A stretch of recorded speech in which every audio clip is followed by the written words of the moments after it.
Can you hear us? Yes. Good. Can you hear me, Peter? Wonderful. Okay, so this also means that we are live on YouTube, so thank you everyone for following us today. First of all, let me thank you, Monseigneur. Oh, hold on. Les problèmes du direct? That's the thing when you're going live.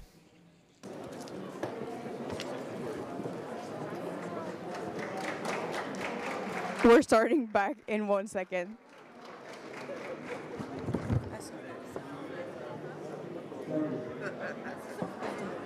Olivier? Olivier? Est-ce que je peux en récupérer un pour la ministre du Costa Et pour Andras Kovac. En fait, ouais.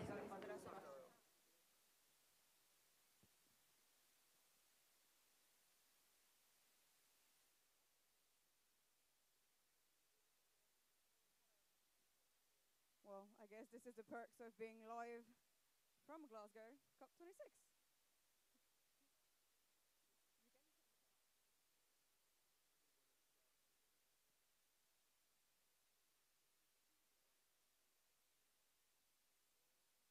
Can you hear me now? Can you hear us? Can we hear us? It doesn't work? Yes, it works. Okay, je touche plus rien.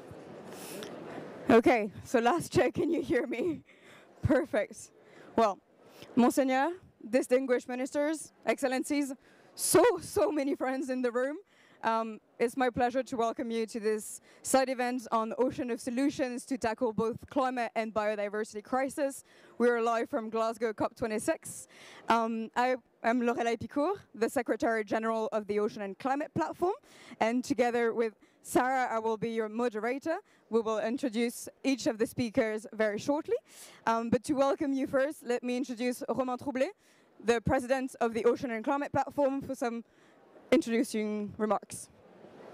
Thank you. Thank you all for being here.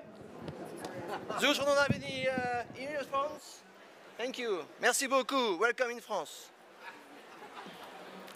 Monseigneur, Madame les ministres, Mesdames et Messieurs les ministres. The ministers, Your Excellencies, dear colleagues, dear partners. Here, I will speak in French though. C'est un plaisir de vous avoir ici sur le pavillon. It's a pleasure to welcome you at the French Pavilion today. A pleasure for us to organize this event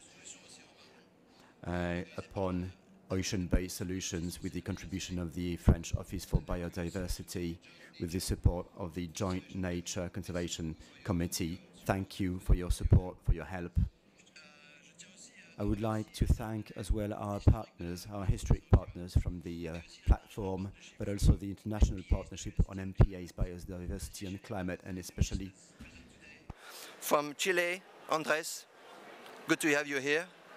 From Costa Rica, and the Energy and Environment Minister, thank you for being here with us today. And also for the NOAA, and the NOAA is maybe not here today, but they are really supporting this partnership. I speak a French-English, you know? French, English, the new language. It's a tradition for us at the Plateform Océan and Climat to do our first side event on the French Pavilion since 3 COPs. So I'm very happy to do that we are again welcome here. It's a pleasure to be here again every time, and I would like to thank really deeply the strong support of French government to this initiative of the Plateform Océan and Climat. Of course, we are international, but we have a very strong support from the French government. And also we have a very strong support, historic support from the Fondation de Monaco, and thank you for being here with us over the time. The POC was created just on the run-up to the COP21 to emphasize the importance of the ocean into the climate discussions, to try to align all the NGOs or society on the same messages. And here we are 5 COPs afterwards, and still the dynamics is here. And thanks to have you also on the place, Peter. It's a pleasure to continue to keep this momentum ongoing. The ocean is a heat and carbon sink, the greatest on the planet, and it has to be part of the solution against climate change. And I really want to push this today. And today we were going to talk about solutions in the end, and I'm very happy to have you here and have a great event.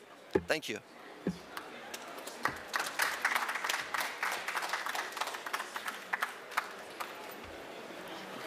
Thank you, Romain.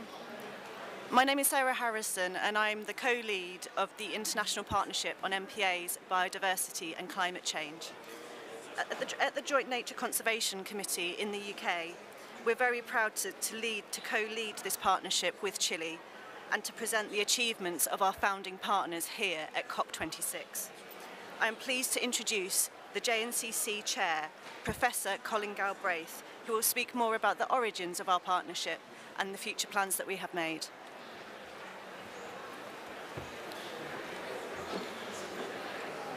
Thank you, Sarah. Your Royal Highness, Your Excellencies, Madame et Messieurs, Ministers and dear colleagues. I would first like to welcome you to Glasgow, to Scotland and to the United Kingdom. This is my home country, so welcome. I'd also like to thank the French delegation for hosting this event on ocean solutions and giving the opportunity to engage in favour of marine protected networks. I'd also like to thank the organisers of this excellent climate COP26, especially given the pandemic conditions. It's a difficult time, excuse me, for us all. I'm delighted to present today the International Partnership on Marine Protected Areas, Biodiversity and Climate Change. This is an alliance of government agencies and organisations from around the world, the UK and France, but also Chile, Costa Rica and the USA, collaborating to advance the role of marine protected areas in climate change adaptation, mitigation, resilience and biodiversity conservation overall. OFB, the French Biodiversity Agency, along with the other country partners, are bringing technical and scientific support to enhance cooperation, and it is contributing to this nexus between organisations across marine protected areas, climate and biodiversity. That partnership is a quite unique development. As IPCC and IPBES experts recommended, we must act now to strengthen the overall governance of what we're doing. It's about delivery in order to tackle the triple challenge of biodiversity loss, climate change resilience and sustainable development. People are at the heart of this as well as nature. Marine protected areas, when strategically designated and effectively managed, can protect blue carbon, can protect habitats and can conserve biodiversity by increasing habitat and ecosystem resilience overall. An effective MPA network should therefore be considered and implemented as part of a wider nature-based solution in the face of climate change. We have the twin emergencies of climate change and nature loss. At the UN Climate Change Conference COP25, the Blue COP in 2019, 5 countries, the UK, France, Chile, Costa Rica and the United States of America, came together to explore the key question of what is the role of marine protected areas in tackling climate change. At that time we committed to continuing to work together in this new collaboration to address common evidence gaps and to exchange knowledge and expertise. Framed around a shared vision and common objectives, the International Partnership on MPAs, Biodiversity and Climate Change was formally launched in June 2021, in spring 2021, and we held a very successful webinar in June 2021. This involved some of our esteemed speakers here today and other collaborators as well. Our work so far has already inspired many countries to reach out and to find out what the initiative is about. Our vision is for global decision makers to implement marine protected areas as nature-based solutions for biodiversity, climate conservation and climate change, mitigation, adaptation and resilience.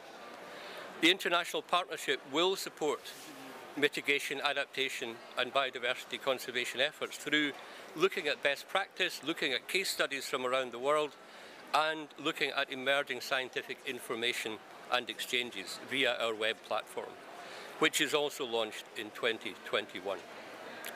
Looking at this overall, we have the opportunity to create a network of nature nuclei around the world that will help people and help nature at the same time. And importantly, these marine protected area networks, more than one site, a network, can protect blue carbon habitats, which can include a wide range of habitats, including sediments, mangroves, sea marshes, seagrass beds and kelp forests. MPAs can prevent loss and degradation of these habitats when properly managed, along with their associated blue carbon reserves. And that is to the benefit of local people and indeed to us all. Effectively managed MPAs, we think, are one of the most cost-effective strategies the world has to protect the ocean's biodiversity. However, there are many evidence gaps at the moment, often shared across countries around the world, in understanding how to maximise the benefits of marine protected areas as part of nature-based solutions in this rapidly climate change period that we're seeing. How do we develop an adaptive management approach is one of the key challenges looking ahead. Overall then, urgent action is required to produce the evidence needed to inform decision makers at the most senior level, many of who are at this COP, around marine protected area management, but also to help local managers in their delivery. If I say on the ground, but I mean in the sea. How do we develop the operational level in ways that are readily accessible and useful to everyone? This is the mechanism that we want to develop through the international partnership, and we hope to achieve that shared vision and the goals that I've outlined. There's much we can do to learn from one another. Working collaboratively is a key scientific principle to share evidence, knowledge and solutions. So please do come and join our initiative, join our partnership, join our mission. You can find out much more about what we're doing via our web platform, which is mpabioclimate.org if you want to have a look. Find out more, and if you can, then please attend our partner event at the US Event Centre on Saturday the 6th November at 11:30 GMT. Thank you all very much and welcome to Glasgow once again. Thank you. Thank you very much, Colin, for sharing some insights on this very important partnership on marine protected areas. So now, without further ado, it's my pleasure to introduce the leadership segment, and we will start this segment with Excellency, Mme la Ministre Barbara Pompili. Merci beaucoup pour votre présence. It's a pleasure to have you here. For being here.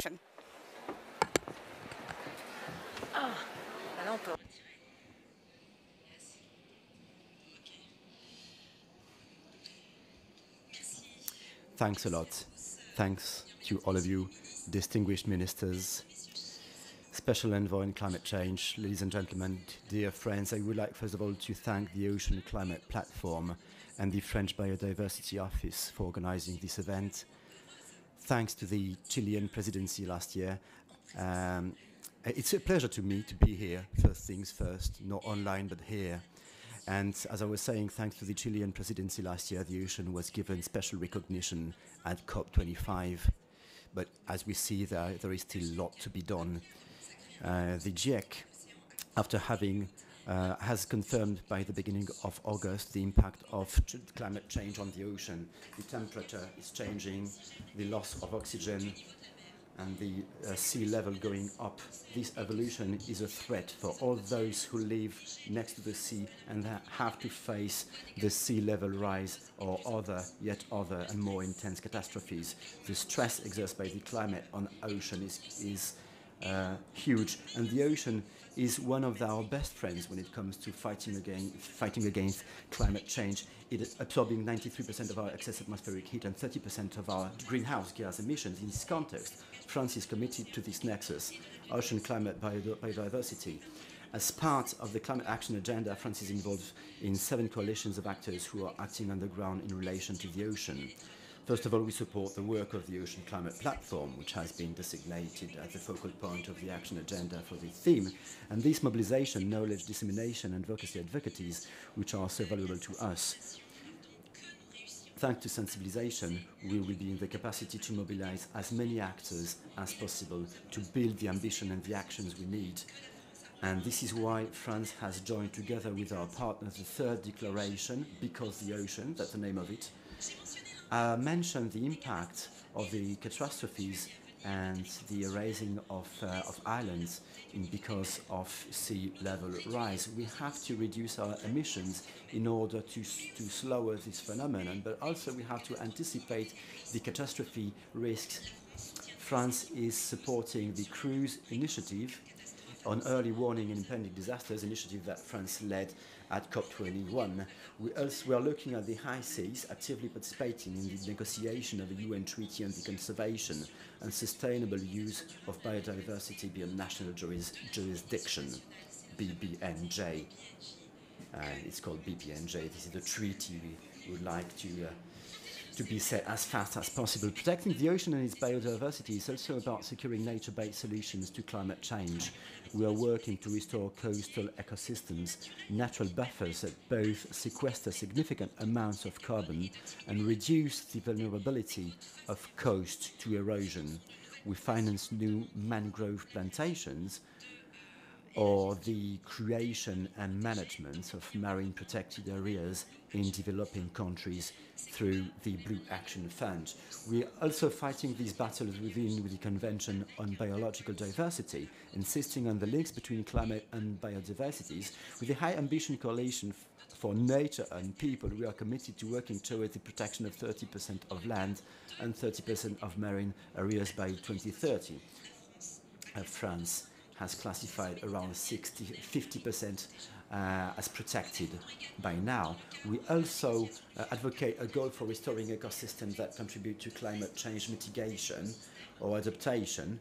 We advocate a goal of protecting 100% of ecosystems vulnerable to global warming, such as coral reefs, the coral reef, the underwater Amazon, the lungs of the ocean, and we aim for an ambitious target on pollution reduction. Between now and the end of the year, during the G7 into 2019, we've mobilized the international community on this matter. President Macron has said during the World Congress for Nature that we are about to organize in February in Brest, Brittany, French Brittany, the One Ocean Summit will be an opportunity to share with all the players concerned the concrete initiatives that are already bearing fruit and to build new ones.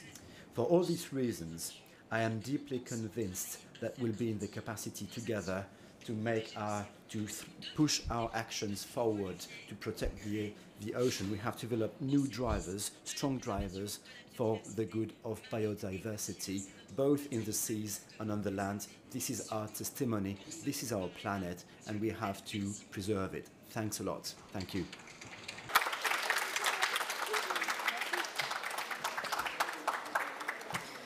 Thank you so much, Minister Pompili. We are grateful to France for their commitment to addressing the twin crises of biodiversity and climate, and also for hosting us here at the French Pavilion today. It is my pleasure to introduce Cynthia Barzuna, the Vice Minister of Water and Oceans for Costa Rica.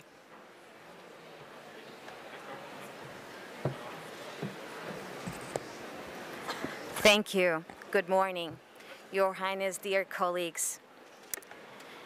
As you may all know, Costa Rica is 90% ocean. For us, this is better. Thank you. As I was saying, Costa Rica is 90% ocean. So for us, creating these marine protective areas is of the most importance. We are very glad to be part of this partnership and will welcome new parties to join us. We do need more participation. We need to concentrate on oceans. We need to come up with ocean-based solutions. In our case, in Costa Rica, we tried something that has been very successful so far and that we would like to share with all of our friends and colleagues.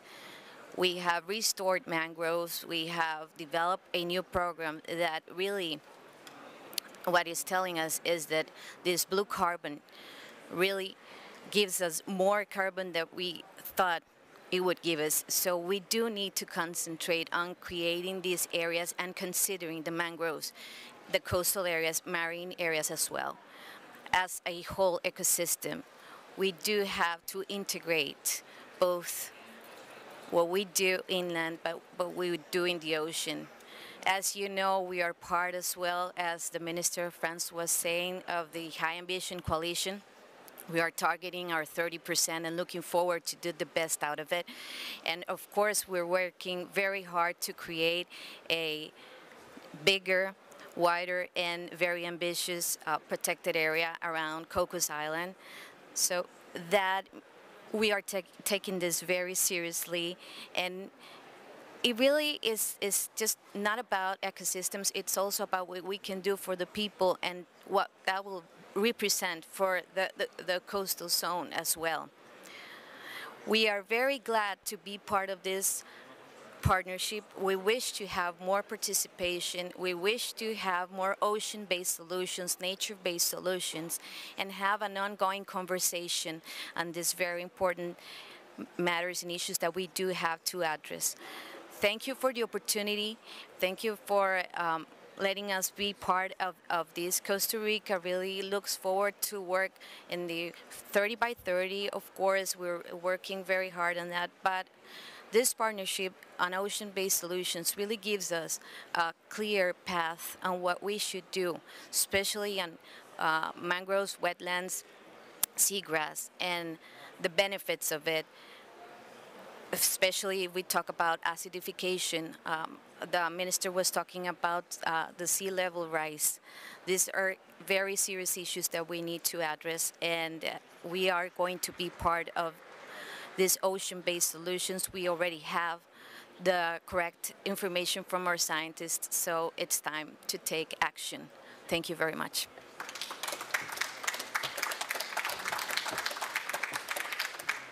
Thank you very much, Madam Vice Minister. The leadership of Costa Rica is truly inspiring, and we know that we can count on you to be one of the true friends of the ocean.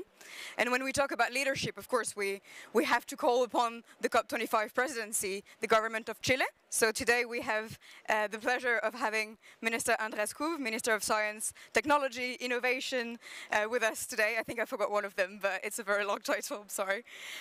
Of course, you were the president of COP25 with Carolina Schmitz, and we saw each other at the Because the Ocean Declaration on Sunday, and you said something that was truly inspiring, that you want Chile to have science and environment walk hand in hand. So thank you for showing this again today at the Ocean and Climate Platform event. Thank you. Thank you very much. Thank you very much for hosting this event.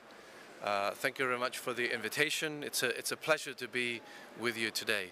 Your Serene Highness, dear friends, friends of the ocean. I know it's quite evident that we've been called to urgent action. We all know that. We all know the data. I think what we have to strive for now is common goals. We have the data. Now we need the common goals, and I think we're very close. You mentioned, Minister, common goals. We need to set those common goals, but I think we're very close to setting those common goals in regards to ocean. In Chile, for example, we have already 43% of the exclusive economic zone protected as a marine protected area. But that's not enough. To declare the 43% is not enough. So as the Minister of Science, we have to ask, what else do we need to do? We have the 43%, but what do we need to do now? How does science provide additional tools to implement those MPAs? I think science could be very important to manage the MPAs. It's also important to define new ones strategically. It doesn't, it really depends on where you have the marine protected areas. We have 43%, but they're not distributed in a strategic way yet. So science can help us define how can those MPAs be defined strategically. And third, it could also help us to ensure that the benefits will apply to mitigation and to adaptation. So we have very clear goals that science can help us. One is to manage, second is to define strategically, and third is to ensure benefits both in mitigation and in adaptation. As a Ministry of Science, as the institution that articulates, that coordinates, that funds the science, we have certain goals, we have certain tasks. One of them is to strategically define or define the missions that we'll tackle as a country. And one of them is oceans. A Minister of Science, not only funds, it also defines strategic avenues. The second is that we need to enhance our international collaboration. And this is also a very good instance to promote strategic collaborations internationally. But I want to talk about a third one.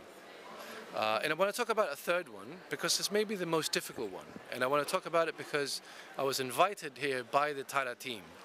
And the third one, you know, we have the strategic guidance, we have international alliances, but the third one is that an institution needs to protect the generation of knowledge about these areas. And this is super difficult. We have to build a structure, which is normally a public structure, that needs to protect something which is wild, which is generated by means that we don't really know.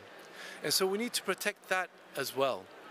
This is why I'm so happy to have collaborated also with the TARA team, combining genomics, combining oceanography to provide the best available knowledge, not only to define the new protected areas, but also to manage them and to make sure that they provide the benefits both in mitigation and in adaptation. So very happy to be here with you today and very happy to continue collaborating as a Minister of Science, as a country. We're no longer president of COP25, but we are certainly active members and an active promoter of protection of the ocean with the declaration and with this alliance that we're very proud to be part of. Thank you very much.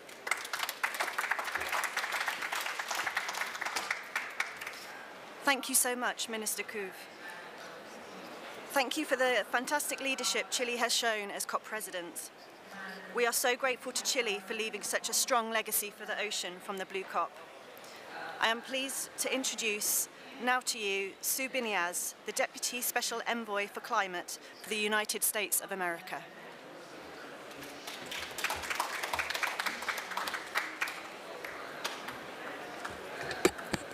Well, thank you so much. Is this audible? Yes, okay. Happy to be with you to share some thoughts about the U.S. goals for Glasgow, particularly in relationship to the ocean climate nexus and marine protected areas. The ocean climate nexus has been a top priority for the U.S. since the beginning of the Biden administration with respect to international climate policy. And in fact, one of the very first announcements that Secretary Kerry made, maybe on day 2 of the administration, was to join the Friends of the Ocean and Climate, in this regime. So I want to mention 3 indicators that we think are important in defining success for this COP, specifically in relation to the ocean. There are a lot of metrics for success sort of in general, but I'm going to focus just on the ocean climate nexus. The first one actually is about overall climate ambition, because that's, we think, the most important thing you can do for the ocean is to increase overall climate ambition and make sure that the world is on track to meet global net zero no later than 2050. And in that regard, basically the top priority of the U.S. over the last 9 or 10 months has been not only to raise our own climate ambition, but to kind of run around and make sure that other countries were also raising their ambition, whether in multilateral fora like the G7, the G20, or bilaterally in the many relationships and engagements that we have. And we've seen Glasgow as a kind of pivotal moment, an action-forcing event, and we want to be able to leave Glasgow in a position to say, honestly, that we are, much more significantly on track to keep 1.5 degrees within reach than we were before Glasgow. But that's not going to be enough. We also think that you need a signal coming out of Glasgow that Glasgow's not the end of the story. So we think it's really important to get a decision coming out of the COP or the CMA, one or the other, probably the CMA, that we remain committed post-Glasgow to continuing to strengthen action and have some kind of timeline written down, you know, what we're going to be looking for in 2022, 2023 during the global stocktake, to keep our 2030 NDCs under review, to keep updating them, to keep them aligned with 1.5 degrees, to keep working on net zero goals, et cetera, et cetera. So we hope you'll all support that kind of decision as an outcome from COP26. The second indicator is basically to have announcements coming from parties and non-state actors at this COP that relate to ocean climate solutions, I guess I would say. Just yesterday, as one example, with Denmark and others, we launched a kind of shipping initiative. The goal there is to work within the International Maritime Organization toward zero emissions international shipping by 2050, with indicators along the way in 2030 and 2040. Maybe I put in an advertisement here. I think you put in an advertisement for the One Ocean Summit. I'll put in an advertisement for the U.S. Palau Our Ocean Conference, which is going to be in February in Palau. It will be announced, you know, more formally tomorrow at an event. We hope you join us. The reason I mention it is because apart from on general principle, but one of the 6 pillars of the Our Ocean Conference is specifically on marine protected areas, so it may be of interest for that reason. The third indicator is what the Glasgow decision should say specifically about the ocean climate nexus. Thanks to Chile, we all know that COP25 was referred to as the blue COP, and we want to make sure that all COPs are blue COPs. And we have to figure out exactly how to do that. We think that the dialogue that the COP25 decision promoted or established was very useful. It was not only useful in terms of this regime figuring out whether it was taking into account the ocean in all of its work, but it was also important in inviting the other fora in the world, whether it was Ocean Fora or Biodiversity Fora, to come and talk to this body about what they're doing about integrating the climate into their work, whether it's BBNJ, as you referred to, or the UN Ocean Conference, you know, et cetera, to try to have not only sort of integration within this family, but, you know, with the other UN and other type of families. So we want to make sure that that dialogue was not just a one-time event, and that it continues, whether it's called a dialogue or something else, a forum, whether it happens every year or every 2 years is sort of not that important, but the important thing is to get the signal coming out of this, this COP that we're going to continue to take up this issue. One final point, you know, nobody's mentioned here the decision or the non-decision at Kamilar with respect to the 3 proposed MPAs, so I just expressed disappointment. That's something we were really pushing for and hope that we all can continue to push for that outcome at a future date. Thank you very much.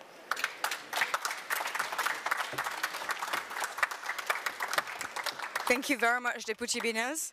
I think I can speak on behalf of everyone to say how reassured we are to have the US back with us in the fight against climate change, but also in the protection of the ocean.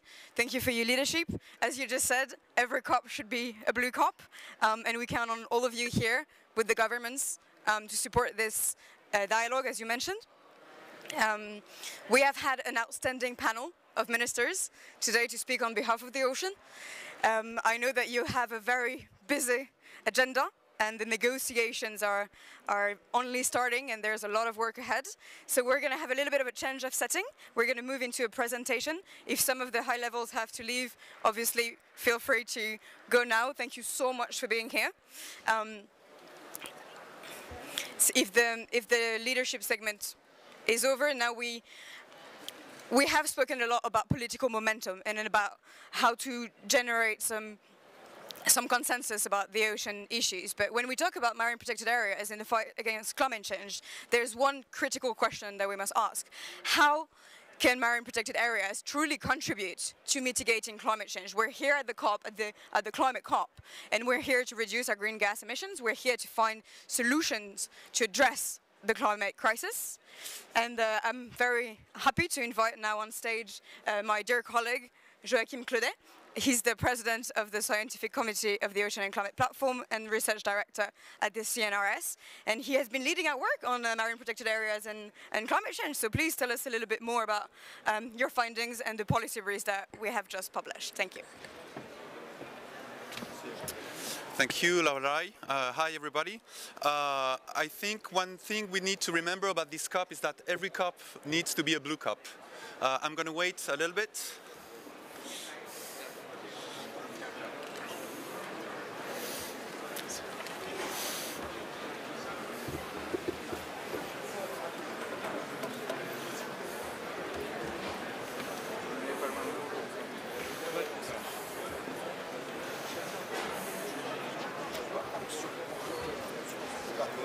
Il n'y a pas de problème, hein.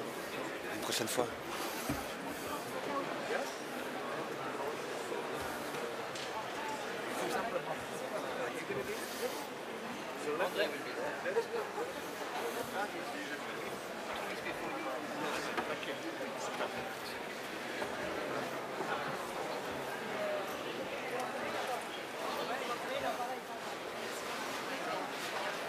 Au revoir.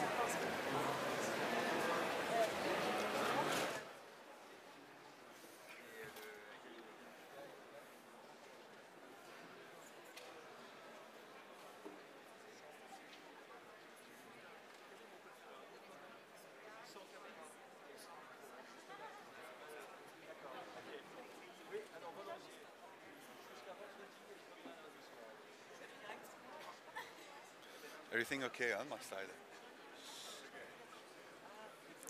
From the top. J'y vais? Okay. Okay, so thank you everybody. And the idea we had with the Ocean and Climate Platform was to try to assess the capacity of MPAs to mitigate climate change. So next slide, please.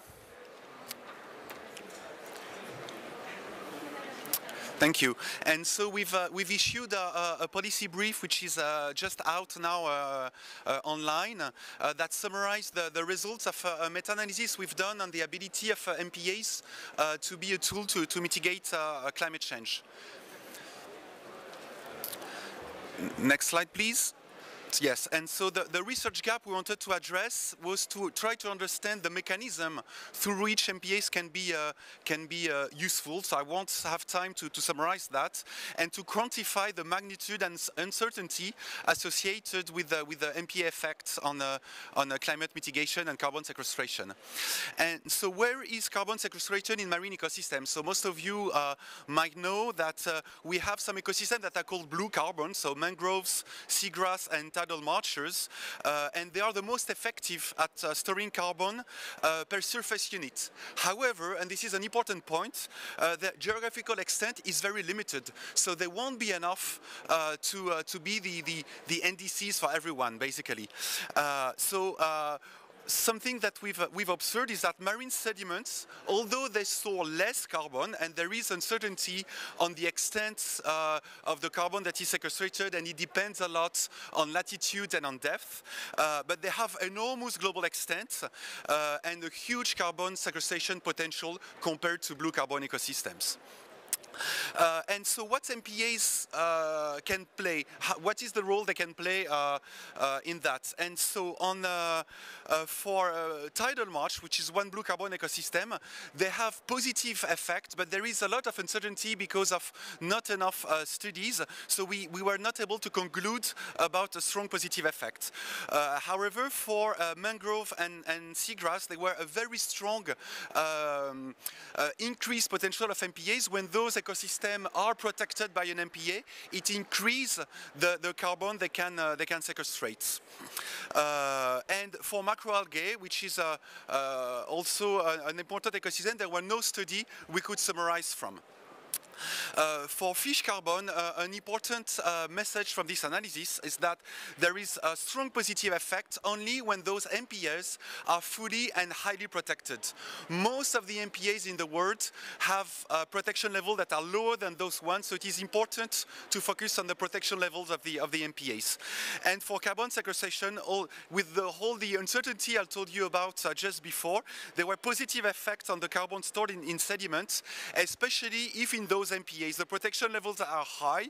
That means that if the other activities that can impact the carbon that is sequestrated in the sediments are strongly regulated, such as bottom trawling or deep sea mining. And to summarize the messages from this meta-analysis is that more research on sediments is needed, and new and updated IPCC guidelines to ensure sediment can be included in greenhouse accounting. And this would help to make MPAs more actionable in climate change mitigation. Another important message is that although MPAs are gradually used in negotiation as a strong adaptation tool, which is they can be for that. We need to consider them much more also in the mitigation chapters. And finally, MPAs are important, but what is also very important is all the policies that happens in the ocean outside of the MPAs, including fisheries regulation, and MPAs need to involve all the stakeholders and communities to ensure they are fully effective. Thank you very much.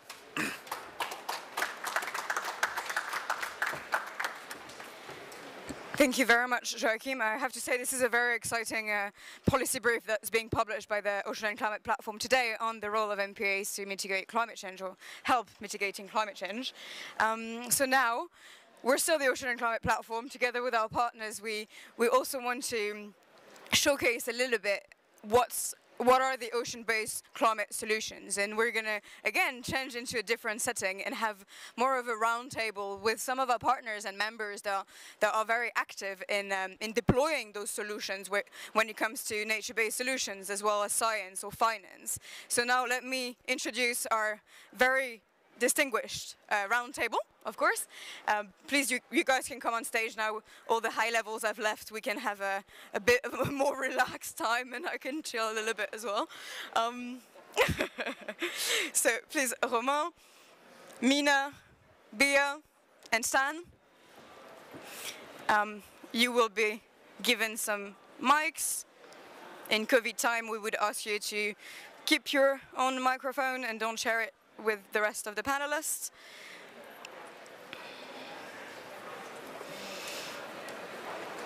Amazing. So now it's time to take a bit of a deeper dive into those ocean-based solutions. And in June of this year, the Ocean and Climate Platform, we published a report on ocean of solutions to share with the world a little bit this diversity and great diversity of solutions that exist. And we need to protect the ocean, but the ocean is also an integral part of the fight against climate change and in protecting biodiversity.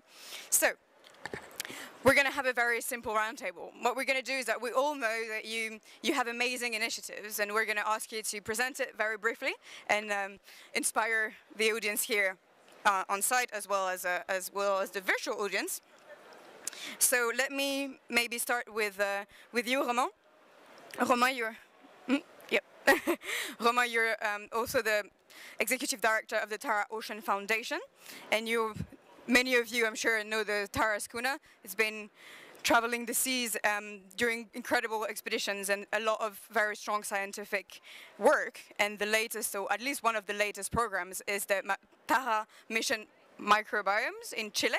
I know the schooner is actually in Latin America now, and you're going to go to Brazil tomorrow, so we're very lucky to have you. Can you tell us a bit more about the CO2 project, please? Thank you, Lorelei. So I'm changing hats, head of Tara now. Since a decade now, we've been crisscrossing the planet to understand the microdiversity of the ocean, the microbes of the ocean. I cannot speak, I have to speak with it. Yeah. And we studied the planktonic ecosystems, microbes, which is made of viruses, bacteria, microalgae. You talked about just now, Joachim, and try to understand how this is working. And what we found with the molecular biology, the genomics, as André Sue told us just before, with a mix of oceanographers and biologists, we all together on the same boats, I would say, which is the case. And I can take it off, okay. And what we found is that there is really, we see genes capturing carbon CO2 in the ecosystems. It's not only about microalgae, it's about all the ecosystem together working as a network to store carbon dioxide at some times. So this is what the last 10 years, and since a year now, we have started this CO2 in Chile to have a grasp on this particular ecosystem that we have in Chile, to understand better how and to make models on how this is working. So we're going to start a 5-year project now on this. And we are developing a new innovative concept called key ocean planktonic areas. How can we, in the future, describe, have a scientific vision on when and where these ecosystems are storing CO2 and where they do not do it? Where we need to put carbon sequestration MPAs in the future. And when you think about the high sea, you start to see there is a huge area to have means to protect in the future with not most certainly fishes, but also carbon sink. And we are developing this project based on genomics. It's very tough. It's not easy as it's moving. The ocean is dynamics is there. So sometimes we need to invent MPAs that will be seasonal MPAs. Or sometimes we have to invent MPAs on streams beyond borders and not about borders MPAs. This is the future mindset of how can we better protect this ocean in the future for the services it gives us every day. We do this with the support of the French Facility for Environment in Chile, but also in Senegal, Mauritanian upwellings, which is one of the main upwellings on the planet, together with the Chilean ones. And also with the support of the Office Français de la Biodiversité. We're trying to push this. Today it's still academic research, but it's going to be very, very soon making tools for decision makers and address future MPAs to do in the future. So that's what we do, and stay tuned for that in the next 3 or 4 years. We come back in the COP 28 to give the feedbacks. Thank you. Thank you, Romain.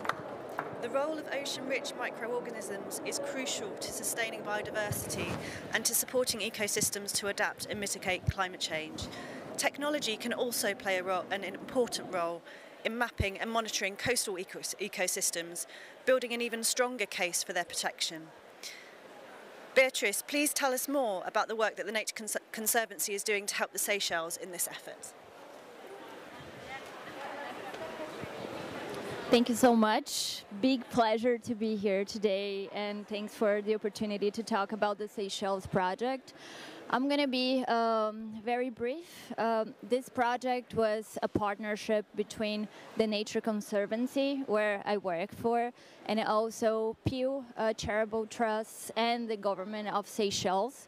And we basically had 2 objectives. So on the one hand, our main objective was to generate data on blue carbon ecosystems in Seychelles, especially seagrasses and mangroves. And we wanted to assess the extent of these ecosystems in Seychelles. The second objective we had is to use the data we collected and included strong blue carbon targets into Seychelles NDCs. So Seychelles submitted their NDC earlier this year, and they included a commitment to protect 50% of their mangroves and seagrasses until 2025, and then 100% of these ecosystems until 2030. So that was a big innovation for Seychelles, and the fact that they have these strong targets consolidate their leadership in the fight to protect the ocean. I also want to mention that although the carbon value of seagrasses is very well recognized by science, is as was mentioned here before, seagrasses is one of the blue carbon ecosystems that is recognized by the IPCC. The extent of seagrasses, because of course it's underwater, is way less known. So the fact that Seychelles is committing to map the extent of seagrasses is also a big advancement. Thank you. Thank you very much, Bia. The platform, together with TNC and IUCN and many partners, we've done a lot of work in the run-up to this COP, and it's great to see how TNC has been supporting Seychelles. It's certainly a very ambitious goal, and I'm sure that it will be extremely successful. But now, moving on to another one of our great partners, Mina Epsio, the director of the Global Marine and Polar Program at IUCN, and you've recently launched the Blue Natural Capital Financing Facility, because of course we all know that money is the crux of every issue. So can you tell us a little bit more on how to scale up action and invest into nature-based solutions? The floor is yours.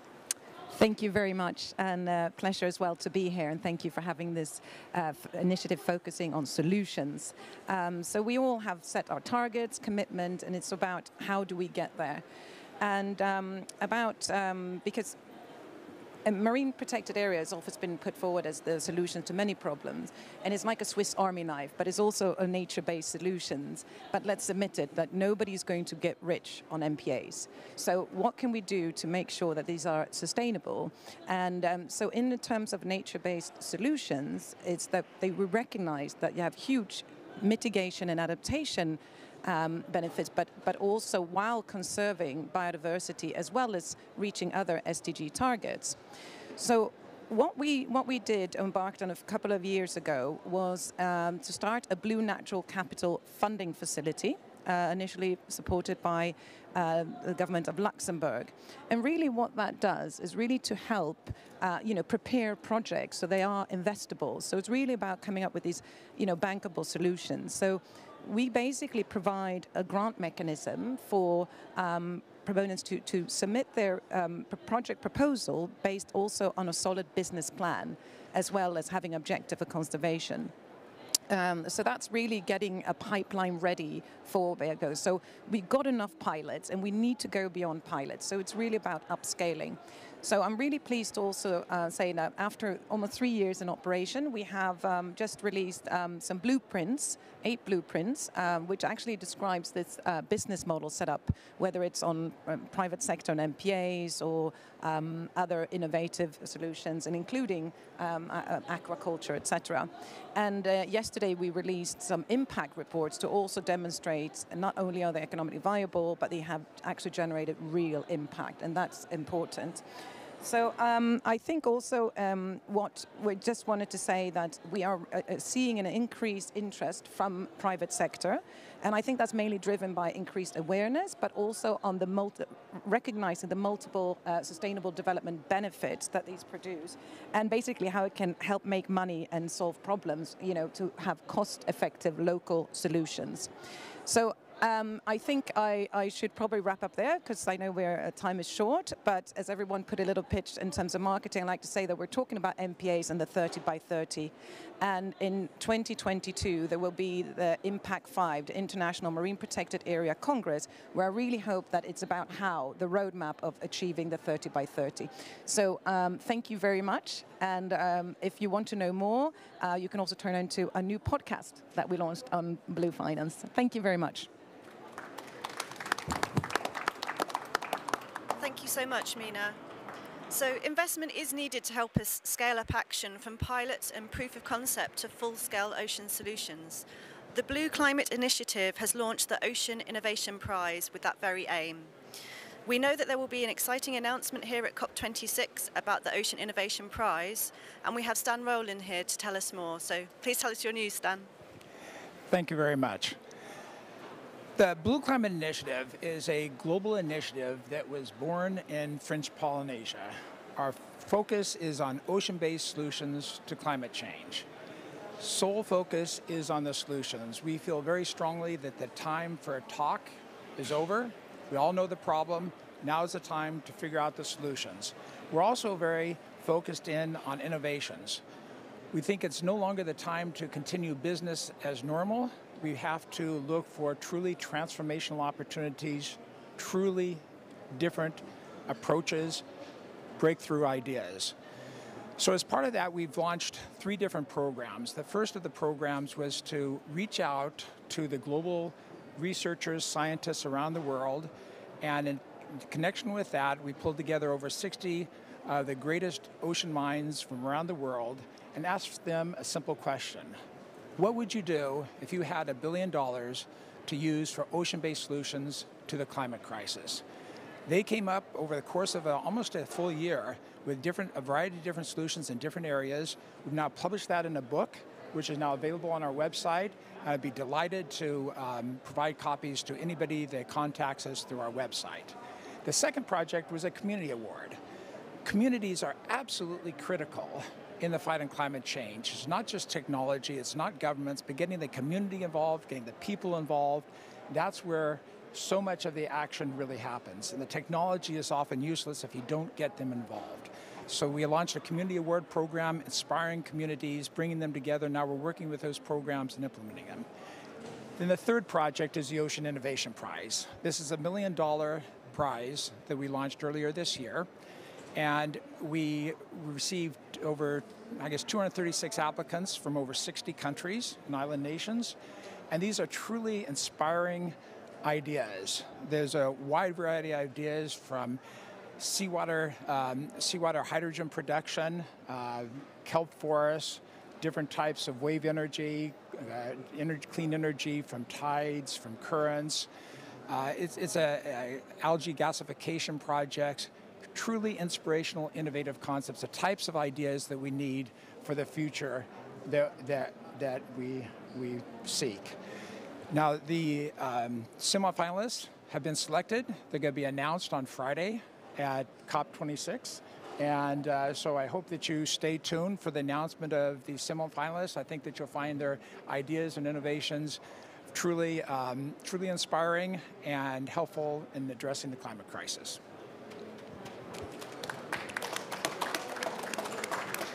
Thank you very much, Stan, and no spoilers, but I've had the pleasure of assessing some of these projects for the Ocean Innovation Prize, and they are indeed incredible, so do stay tuned on Friday. Some will be announced during the Ocean Action Day during the afternoon. So, now that we better understand the landscape, or seascape, maybe we can say that, of ocean-based solutions to tackle climate change and biodiversity crisis, let's remember a little bit why we're in Glasgow. Aside from the delightful weather and the gastronomy, we're also here because it's UNFCCC COP26. So I'm going to ask you a very short question, although it might be a very tough one. At the very beginning of COP, now it's probably one of the first high-level ocean events at UNFCCC COP26. What are your hopes, or at least your hope, for this COP? What do you expect by the end of those 2 weeks for the ocean, the restoring of its health and its ecosystems? So what's your wish list, let's say, for the ocean at this COP? Who wants to start first? Bia?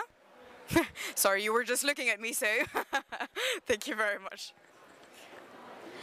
Thanks, Lorelei.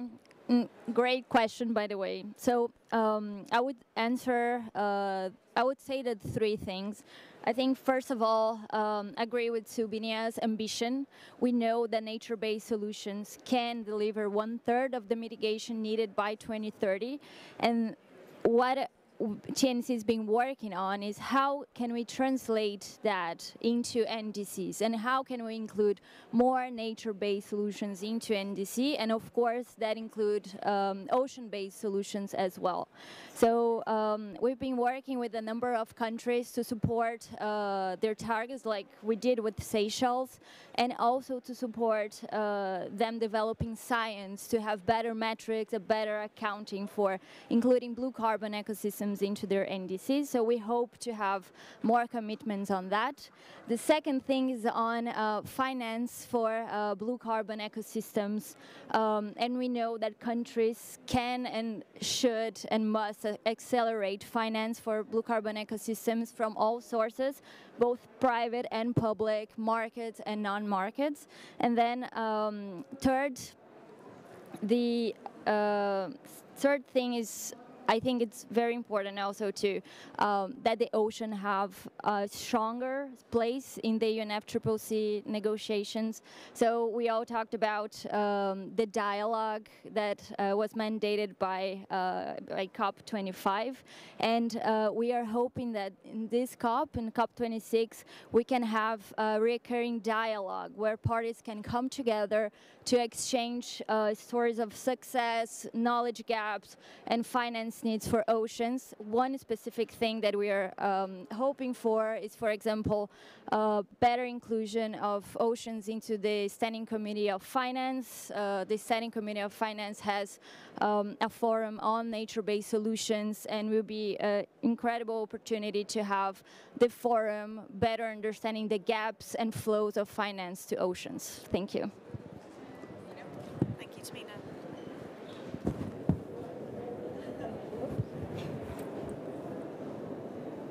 So thank you very much. Obviously, I agree with everything that's been said in terms of having more ambitious targets and getting the ocean in there. And the fact that we need to have these recurring annual dialogue with report on progress. But my wish list would also include, because we're talking about climate change and the biodiversity kind of nexus and the relation to oceans. So I would like to see more synergies between the UNFCCC, we're talking about biodiversity, so the CBD, but also the BBNJ, so the biodiversity beyond national jurisdiction. So I'd like to see something maybe concrete come out of having a bit of synergies between these. And then I would say also, you already mentioned in terms of more investment in nature-based solutions. I would say if you look at the climate finance, only 3% is directed to nature-based solutions. So I would like to really see coming out of here that that is increased in terms of investment in nature-based solutions. And finally, I think it's also about changing mindsets, because we talk about, and having had quite a steep learning curve and working with blended finance. I'm a marine biologist myself and have a different mindset to those who want out there make money. So I think we all need to have an open mind and change our mindset. And the main wish is that when people leave COP, whether you're a government representative or private sector or you're a startup, that you leave here with a very clear vision of what you have to do. So we've all raised awareness. We know the state we're in, but use this opportunity to network and really seek out help, because there's a lot of expertise out there and guidance and to get going, basically. So thanks a lot.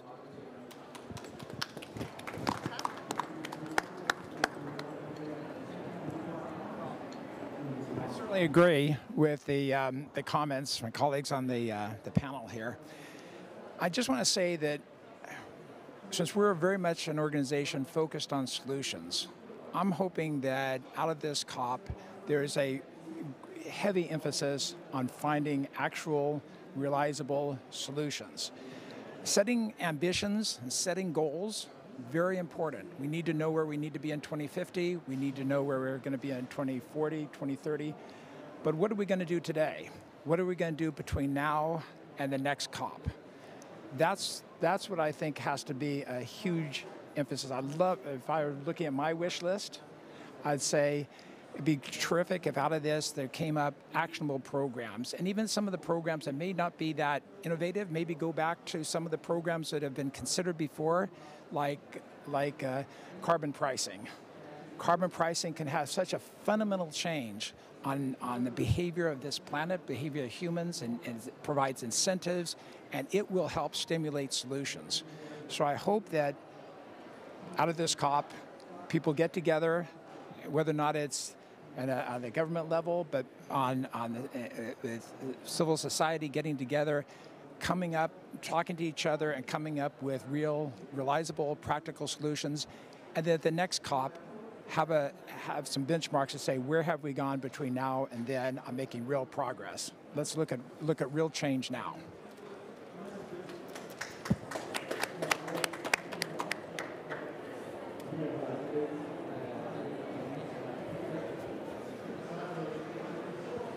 Hello, yes. Well, I'm agree with what you say. Of course, I'm the last one to speak. Where is China? I'm looking for China here in this COP. I cannot see any events, any stands.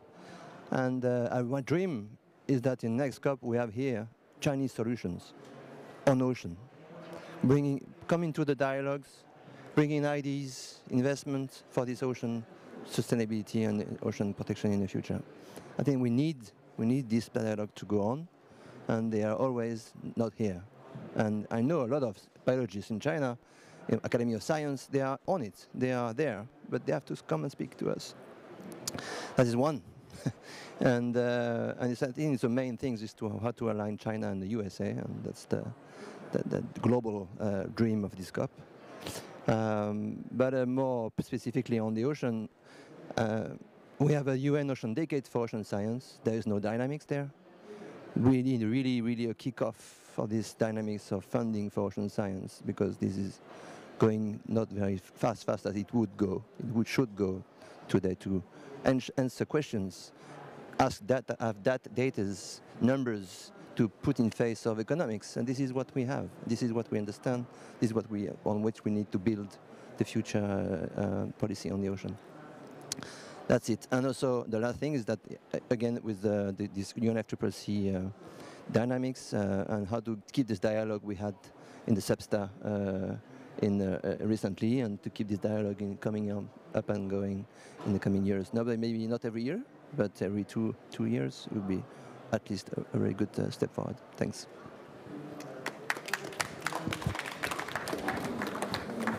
Amazing. Thank you so much to all of our panel members for sharing so many great ocean solutions and initiatives.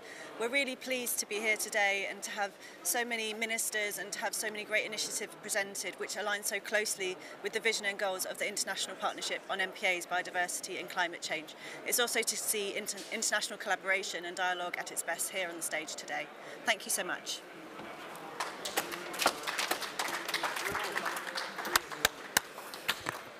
Thank you very much to our amazing panelists, and sadly we're now getting towards the end of our events, but thankfully we've also kept some of the best for last. I have the pleasure of inviting Excellency Peter Thompson, UN Special Envoy for the Ocean, who's been working tirelessly for the ocean and also in the preparation of the Lisbon Conference for SDG 14. So Peter, the floor is yours. Thank you for being here. Right. Do my branding first. Hey, no idea what I'm going to say, but somebody tell me when I've said enough, okay? Look, first of all, congratulations to Ocean Climat Platform. Fantastic work that you've done, not just at this COP, but over the years. So congratulations to both of you and to all your organization. It's been a very, very key part of this ocean climate nexus that we're all dedicated to. Look, a lot of people ask, what's this dangling around my neck here? It was put together by my family. It basically says I'm the grandfather of Grace, Mirabelle, Poppy, and Rosie, and that kids' rights now is the slogan, and on the back, never give up. Why am I wearing this? It's because, you know, we have our little victories from year to year, some of them big victories, but we actually don't matter. We've had our run at life, but these kids, we are currently condemning them to a world on fire. 3 degrees, WMO says, by the end of the century. That's, you know, Rosie is going to be 80 years old when the world is on fire. That's a future we refuse, right? So somebody said to me, where do you get your optimism and hope from? I say, I have grandchildren. You'll discover optimism and hope, because you're not going to, you know, allow that awful future just to roll out the way it's currently going. Second thing I'd like to do, you know, I don't want to preach to the choir here, so I won't go down that route at all, but I'll just react to some of the things I heard. You know the mantra, no healthy planet without a healthy ocean, and the ocean's health is measurably in decline, and I won't go into the measurements, but they're all there, we all know them. But the other mantra that I've got is one I use less, but it's science leads to planning, leads to finance. And that was developed actually through a lot of work, mainly with my Norwegian friends around the Sustainable Ocean Economy high-level panel, which is meeting this afternoon with all the heads of state involved. Because wherever you go in the developing world in particular, people say, but Peter, show us the money, you know? We can do MPAs if you want, but show us the money. So to get the money, you need to have good plans in place. And in fact, that is the main conclusion of the high-level panel for a sustainable ocean economy, which is that we all need to commit to plans for the ocean. And those high-level leaders that I'm talking about have all committed to having sustainable ocean plans in place for their EEZs within a few years. And they've called upon all their colleagues, the heads of state and heads of government around the world, to have sustainable ocean plans done comprehensively in all EEZs of the world. So that what's the advantage of that? Apart from better use of your marine resources, you can then go to the bank, World Bank, whoever, and say, here's my plan, and it's based on good science. Give us the money, right?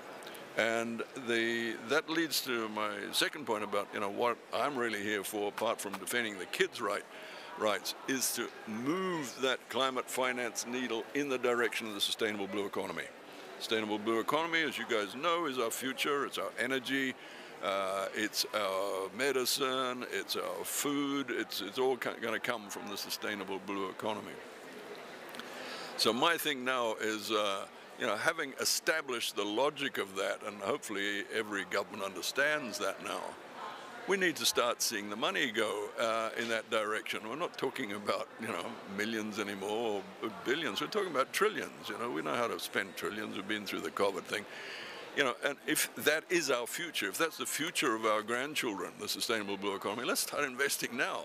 And you've heard about the decarbonization of shipping thing. I mean, that's in itself $1 trillion there probably to convert the global fleet. But it's happening. The really good news is it's now happening.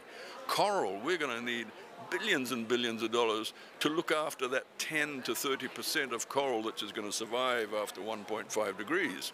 Right? We need serious money in there. Good news, it's happening. The Green Climate Fund has just given $125 million to the Global Fund for Coral Reefs, which UNDP administers. So, it's happening, but we have to keep the pressure on, because for sure if we don't, it's just going to go too slow. So, what are we going to do, folks? We're just going to never give up. We're going to keep pushing what we do. We're going to go to the UN Ocean Conference in Lisbon. We're all going to be there, of course. But on the way, I hope some of you come to the One Ocean Summit in Brest in February. I hope some of you can make it out to Palau for the Our Ocean Summit. I hope some of you can get to Kunming for the Biodiversity Conference, because that's ocean, right? 90% of life's in the ocean, so we've got to be there in Kunming. The 30 by 30 comes in Kunming. And since we're talking MPAs, let me say that I think it's pretty ambitious, 30 by 30, but obviously I'll fight for it. Why do I say that? Because SDG 14.5 is about getting 10% of the ocean in marine protected areas by 2020. Did we get there? No, we got to about 8%. But we fight on, we never give up. There's been some great victories recently, Tristan da Cunha.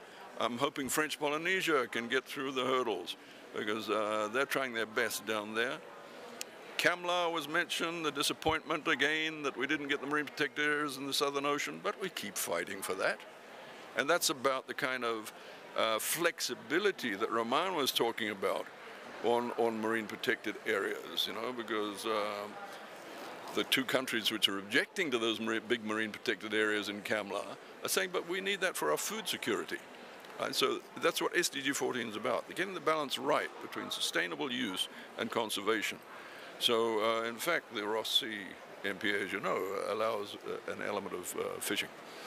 So that kind of flexibility, and then, of course, as you were mentioning, the high seas, BB&J, building in forms of flexibility in there. But we have to make sure we're protecting the right thing when we say 30 by 30. It's got to be the 30% that matters for biodiversity. So sorry, I segued off a bit there, but yeah, we've all got to be in Kunming. And one that a lot of people are not aware of, and its importance to the ocean, we've got to be in Nairobi. Because I'm very hopeful that Nairobi in February is where we will start the international conference for an internationally binding treaty to end plastic pollution, right? And this is It's not the superpowers who've started this. This is, you know, the smaller and medium-sized countries. We've got this going, but there's about 100 countries supporting this resolution now. The text is done and saying, come on, we've got to do this. And, you know, hopefully bring an end to the plastic plague that we've unleashed upon the planet. So Nairobi is really important as well. But just to say, this is all happening over the next 7 to 8 months. And I hope to see many of you. I'll certainly be at all those meetings, taking the nature's baton. I'm sure you've heard about that, which connects all these conferences. I'll be at all those meetings that I've just mentioned there, and I hope to see many of you there. Never give up, folks.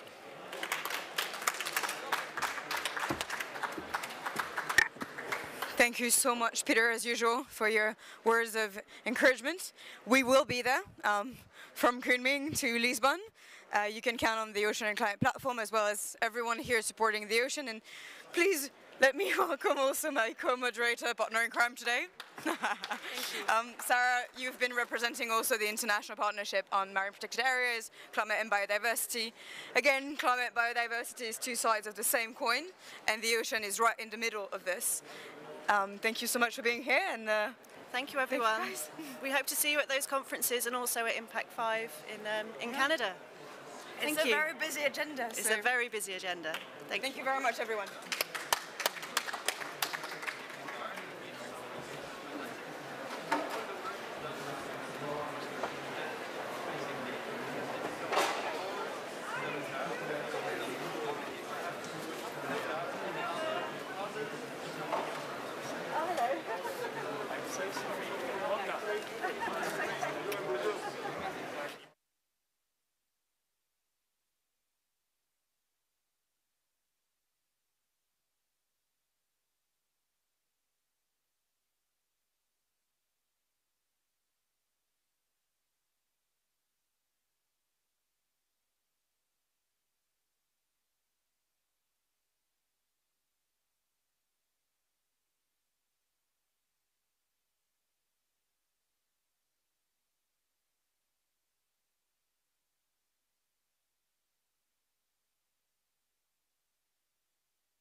Voilà, ça doit marcher. C'est à moi de commencer peut-être. Donc, Should we want to start? Therefore, before handing the floor to the Minister, I would like to apologize for my absence yesterday for the event during the presentation of the report. JEM, of course, under these details, but I really wanted to find a moment to see you, dear Minister, to have the pleasure to see you again. It's been a long time since we've seen each other. It must be 3 years now. So it's really great happiness to see you here with all your delegation that I'm greeting here, because it's an important moment for the cooperation between the Vietnam and France. And more widely, it's a very important moment in the fight against the climate change. I would like to congratulate your country, who, with the voice of its Prime Minister yesterday, has expressed the ambition of the people of Vietnam to fight the crisis, many crises, especially the climate crisis. The objective of carbon neutrality that you've defined is for very soon, 250. It is the proof of a great it's a great challenge. The same date that for France, so we have the same calendar, the same challenge, and very certainly we can join our forces in order to succeed, to make the good investments to adapt the societies, our economies, and in the transformation that is ongoing. The report that this thick report that has mobilized, as far as I know, 60 scientists, researchers. I'm greeting Corinne, who's here with us, French scientists, but also Vietnamese researchers, scientists. We really have hope that this report will be a basis or a reference to help your works, dear Minister, of the whole Vietnamese government, to define the trajectory, the right trajectory, an ambitious trajectory that will allow to protect the nature, but also to maintain the social bonds that are so strong in your country, so that everything happens in the right order. So I'm proud and happy of this work, and I will end up by saying that, of course, you can count on the French Development Agency to follow an active cooperation with your ministry. You know very well our home that has changed recently, because we've integrated another French organization called Expertise France. It's the one that brings enforcement of capacities, expertise, and training. So we have now, I'd say, capacity to invest together with you and to exchange in the domain of research, expertise, competence, and here to share the French and European experiences, but also to be inspired by your Vietnamese experiences. What you are doing in your Delta, in your society, nobody has done that before. So you absolutely have to we also absolutely have to understand very well your politics, your actions, in order to be able to share them with other countries in the world, and so they become a source of inspiration for France. So we conduct the same things. These are the sustainable objectives that we are trying to implement, because we have the same path to follow. We don't know if we'll manage, if we'll succeed. The only thing that we see, whether we know this, is that we are going to that together, and that our cooperation is a success. So I'll end up by saying that at a strategical level, the dialogue of politics, and at the level, very operational level, we have many examples of cooperation where you can count on France, on AFD on Europe, and I know there are many public banks, development banks in Vietnam, and this movement, Finance in Common, that aims at putting together all these banks from all over the world together in order to share, to invest together, and to move forward quicker, and to give trust to the government that engages with so much trust in the climatic transition. So please see AFD as your French partner, but see it also as one of the public banks. Together we have Vietnamese colleagues who are actors important that will bring solutions that will support the policies of the government. I was too long, I'm sorry, so I'm stopping here.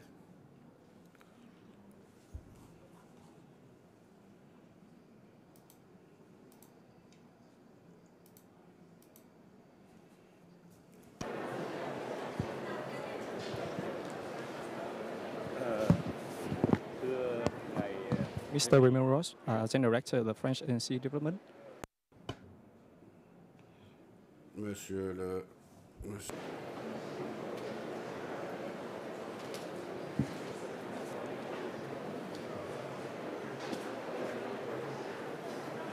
n'y a pas besoin de parler au micro en fait, parce qu'il va pas dire.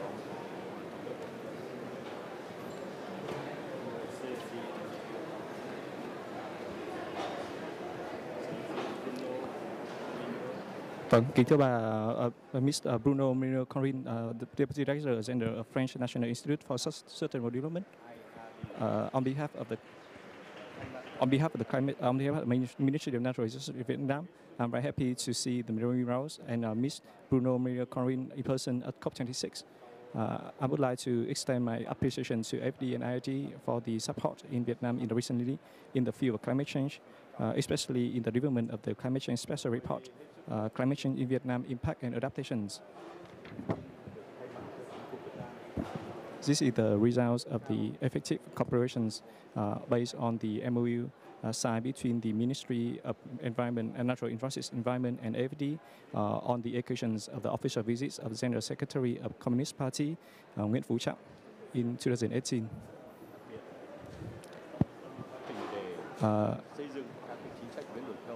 I would like to thank Ms. Remy Rose personally for the introduction ceremony of the report. I'm very happy that the special report has been presented at the side event at the French Pavillon at COP26 yesterday. However, due to the packed schedule by the Prime Minister Phạm Minh Chính, he couldn't attend to arrange to witness the ceremony. Our ministry will report back to the ministry on this matter after COP26.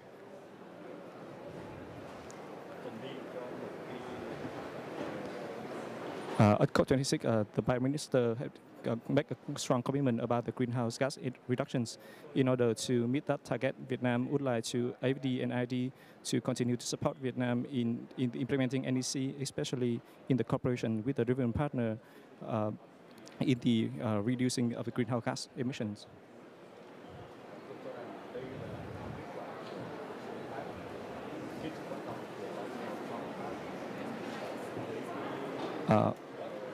Once again, I would like to thank the AFD, IIT, and the Mr. Romain personally for your attentions and also for your effective support and also for the effective cooperations for Vietnam in the field of the natural resources environment, especially in the field of climate change environment and the management of the sea and island.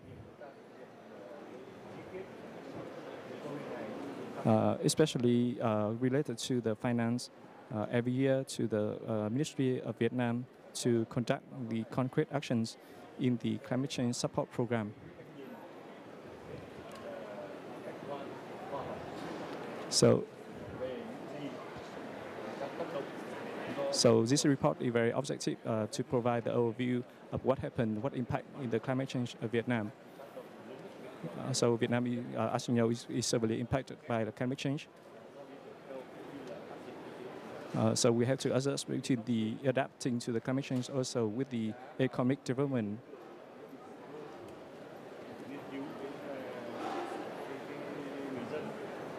So this report highlights the impact of climate change on the livelihood of the people, also on the effect on the economy overall.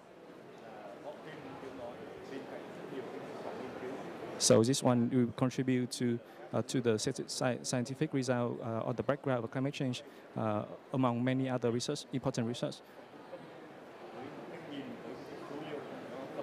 So with the more updated data and information, so to provide more understanding on the impact on the socio-economic in Vietnam of climate change.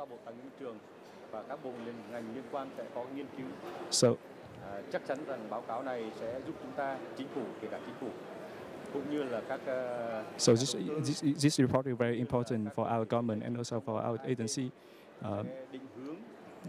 to develop our strategy and planning. Cho việc thu hút các nghiên cứu hoàn thiện về mặt thể chế. Especially in our development of the institute arrangement and also for the capacity building and also for the research for the understanding of the climate change. Như ngài và các quý vị biết, thì đến với COP26 lần này thì chính phủ Việt Nam. As you have already know, coming to the COP26. Dịch bệnh COVID-19. Yeah, due to the COVID-19. Việt Nam cũng mới bắt đầu phát triển. And Vietnam has just begun its development process. But we also have to deal with the recovery after COVID-19.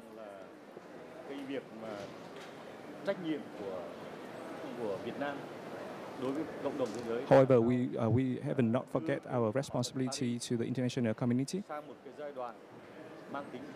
Because we are moving into another period, we have to make action right now.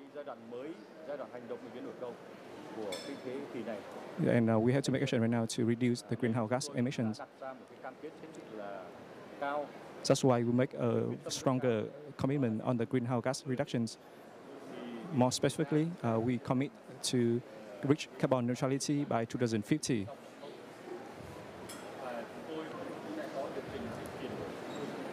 And we have to adjust our planning and strategy based on that commitment. Especially related to the structure of the renewable energy and also other commitments.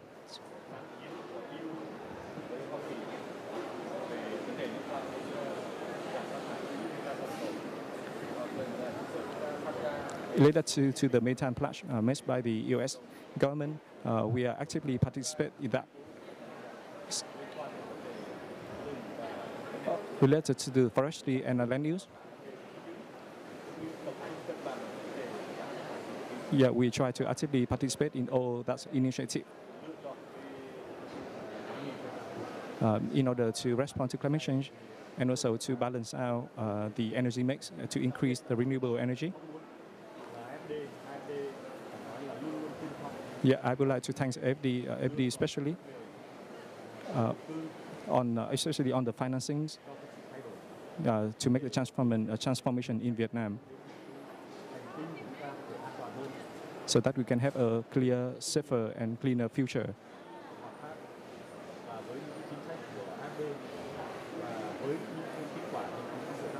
Yeah, with the result in recently, I believe.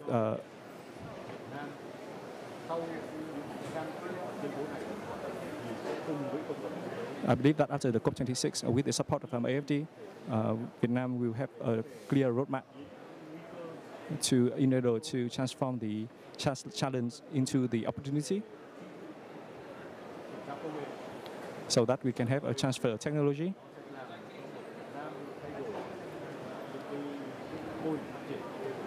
so that we can have our own unique development models, sustainable development model. So that and low carbon development. One more time, I would like to extend my appreciation to our Director General of AID, Remy Rouse, and also to Ms. Karin, Deputy Director of the IID. kết quả làm việc. Yeah, for the initial results of the report.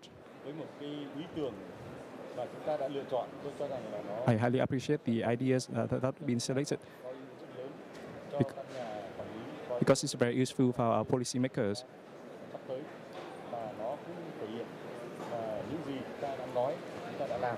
Also, it reflects our cooperation in the past and also in the future.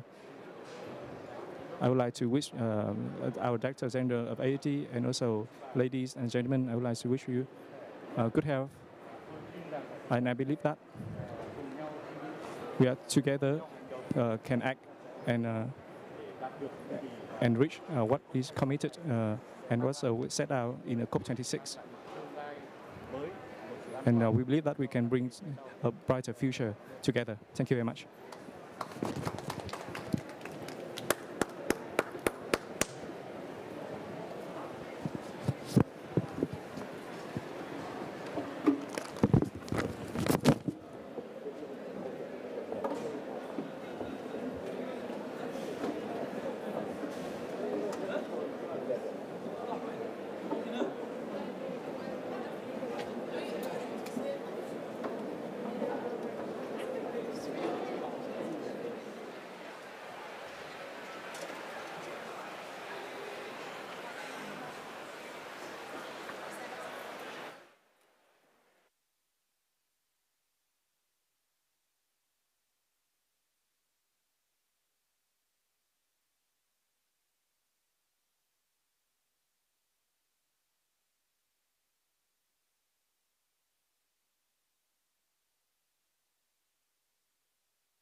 parti, hein. Ouais, c'est parti. Allez. Ouais.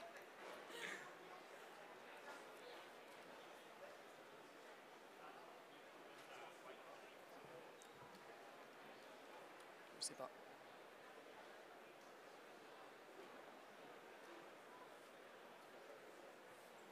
La groupie, quoi. L'Instagram. Dear everybody, it's an honor to be here at, on the French Pavilion at COP26 in Glasgow for this session, which will be a session focused on the business side of the environmental transformation.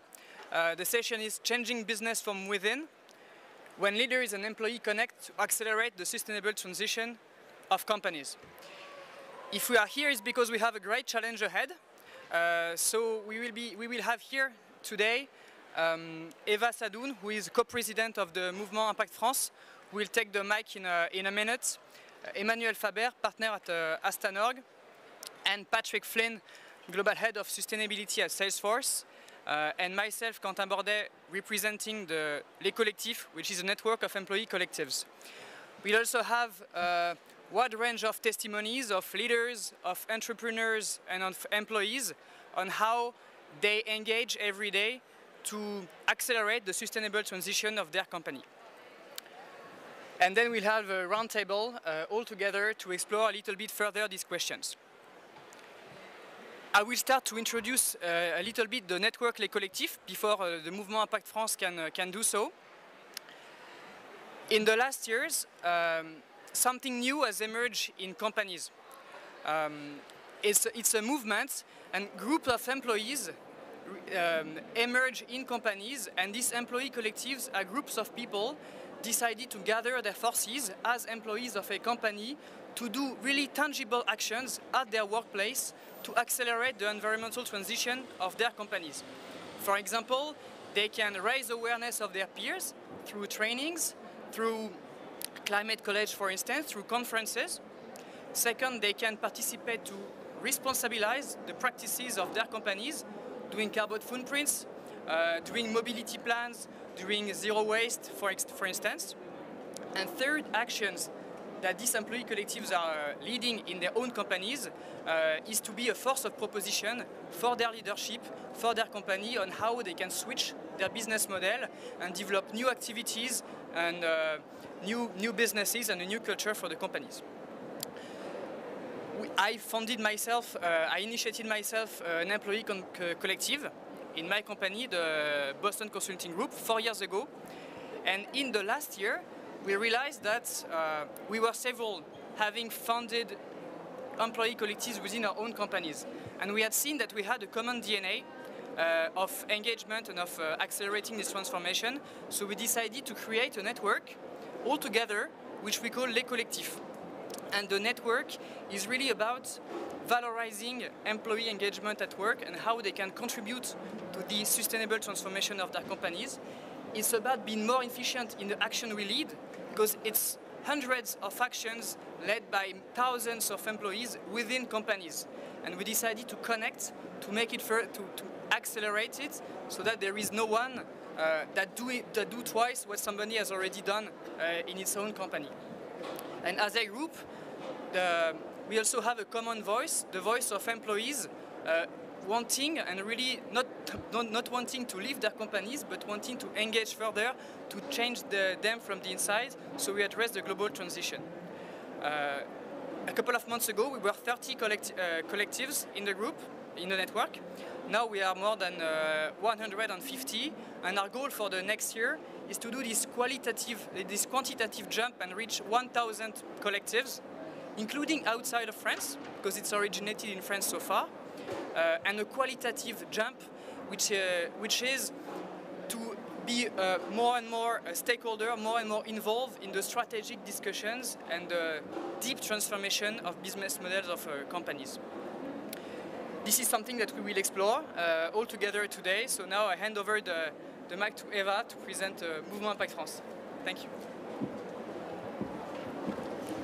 Hi, it's strange to talk and not hear yourself, but and for a disclaimer, we didn't manage to wear the same thing on purpose.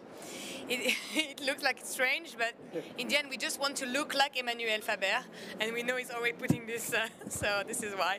I'm really happy to be with you today, and especially with L'Ecological and Salesforce and Emmanuel Faber, because one of the big part missing of this COP, this one and the 21, is the companies. And one thing we saw is that if you don't manage to transform your economic tissue, the economic model, you cannot target the goals of the last one was 2 degrees, now it's 1.5. And we heard today and this morning on the media that it's still the same on this COP. Why? It's because main of the carbon footprint comes from the action of companies. We all know that if we are all superhero, meaning that we don't breathe because we don't emit any carbon, we will only do 25% of the road. So we need to transform the economy and the public policy if we want to address those big issues today. So this is why we created the Mouvement Impact France, Impact France movement. That is a specialty that we have in France. We are trying to develop this model also in Europe, because there's a lot of things to do in the Présidence Française à l'Union Européenne for the French presidency to the European Union, because we cannot think transformation of economic model if we don't think it globally and at a European scale and international scale. So this is why we created Impact France. It's a 12-year movement, but we transformed it into Impact France 2 years ago, because for us we need new movement of leaders, of people, of entrepreneurs that really integrate those issues into their strategy. So today we gather 7,500 leaders in France mainly that decided that their company should have one purpose only, is the general interest. So they developed business like, I don't know, BioCop that we will hear.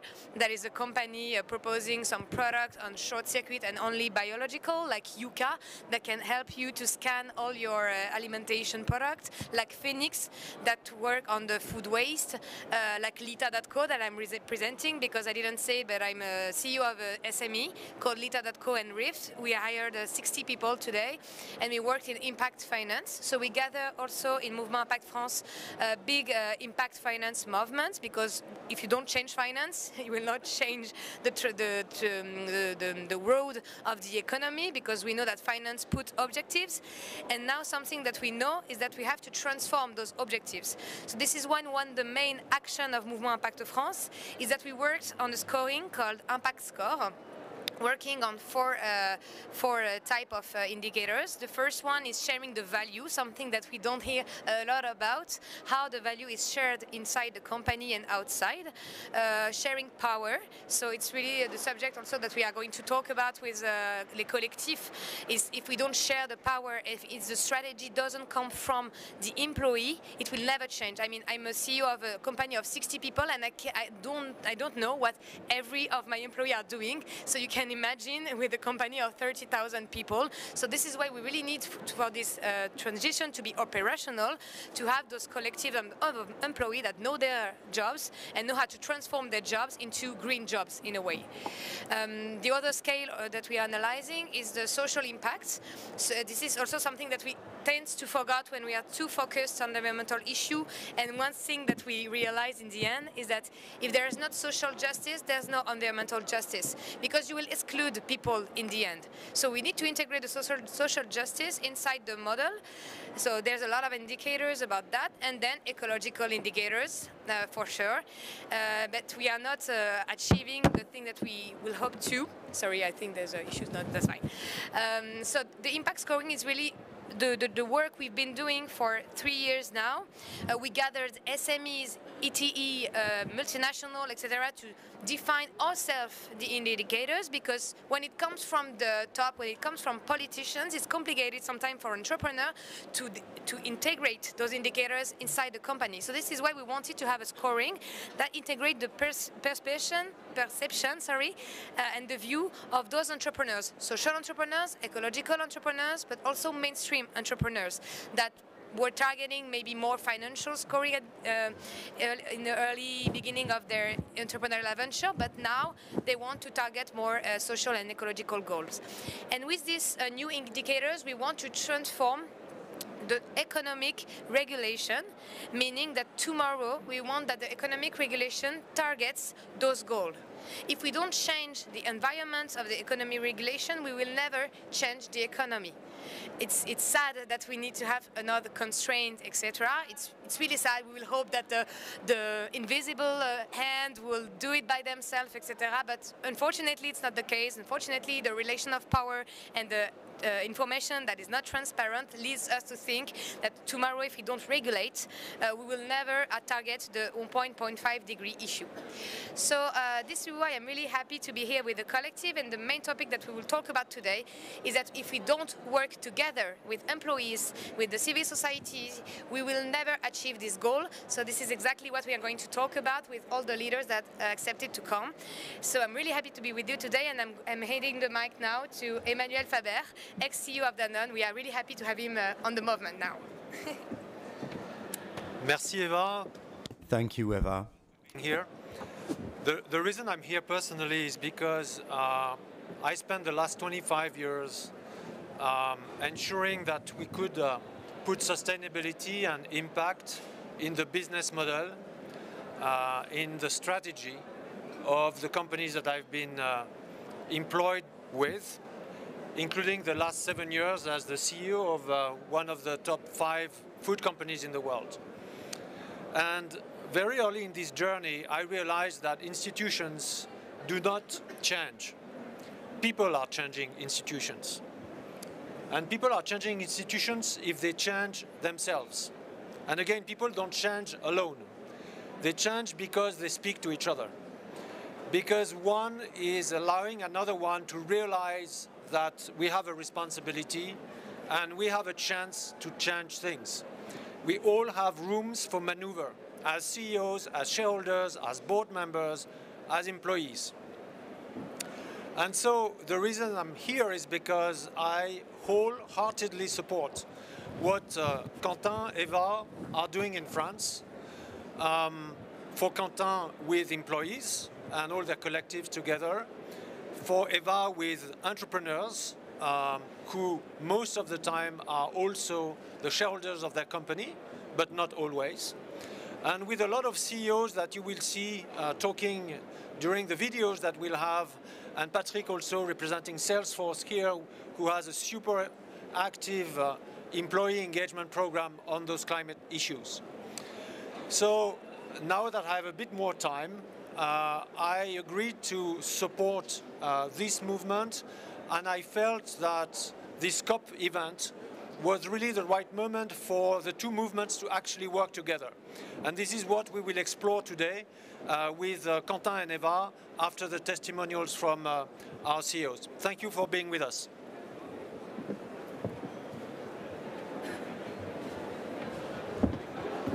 So now we'll have the perspective of the leaders and of people who can accelerate the transition from the strategy, from the top, with you, Patrick.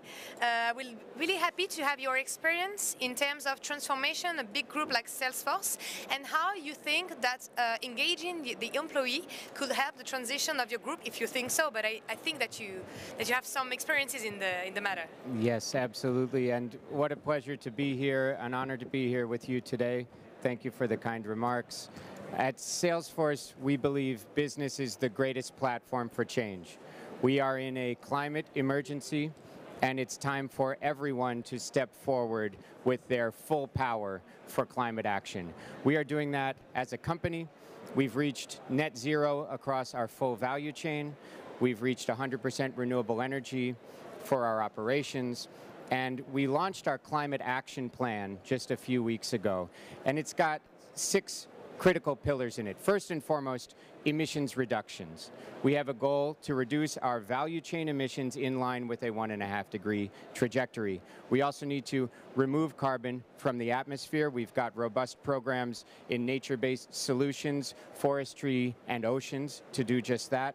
We need unprecedented levels of innovation, huge amounts of education changes to regulation, and lastly, to restore our natural ecosystems.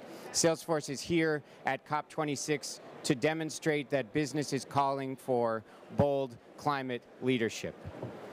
A lot of what we've been able to achieve at Salesforce comes from the 65,000 brilliant employees. 1 out of 5 of them is part of what we call Earth Force.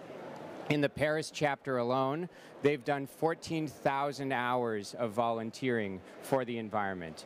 Aileen, who leads it, is an incredible environmental champion. They've also done amazing things to the Paris headquarters in a landmark building to bring green practices into the picture.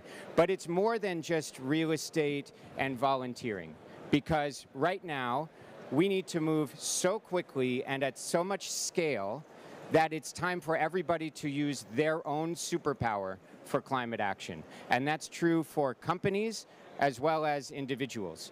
For Salesforce as the company, the superpower is that our customers trust us to help them transform their business. And they need to transform through the climate challenge ahead, avoiding the risks and capturing the opportunities.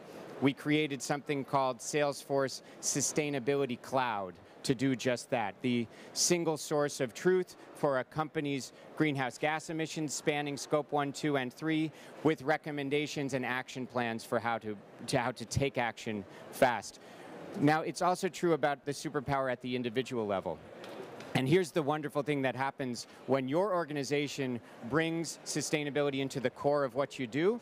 You find that you have the workforce in place already to accelerate the change. So now every one of those Earth Force members, whether they are in sales, marketing, service, customer success, data center infrastructure, all can look to Sustainability Cloud and what we are doing with our core technology and find themselves in that journey, allowing them, yes, to take volunteering opportunities, to change the operations where they can, to spot things that need to change, but also to use their brilliant day jobs as change makers in order to shift the company. So I think one of our greatest assets as a company on this journey is our culture and our people. We're 20 years old, built on values, and it's the people inside the company who are awake to the climate emergency right now, joining into Earth Force, bringing their superpower to this climate emergency that is really allowing us to accelerate and create change. And here we hope that demonstrating bold climate action as a company gives the momentum and the tailwind to hopefully have a very successful outcome over these next couple of weeks. Thank you for letting me join you. Thank you. So thank you very much for bringing the point. Now we will skip to a part where we have the testimony. So we asked the question of some leaders that already integrated this logic of integrating their employee to target this strategy, the impact strategy, either with a collective like Fabienne Dulac and Alexandre Perrat, or either because it's in their main activity to be impact and to integrate their employees into their strategy. So we'll have different testimony to understand the differences between both of them and to see what we can hope to achieve. So we'll launch the video first of the leaders and economic leaders.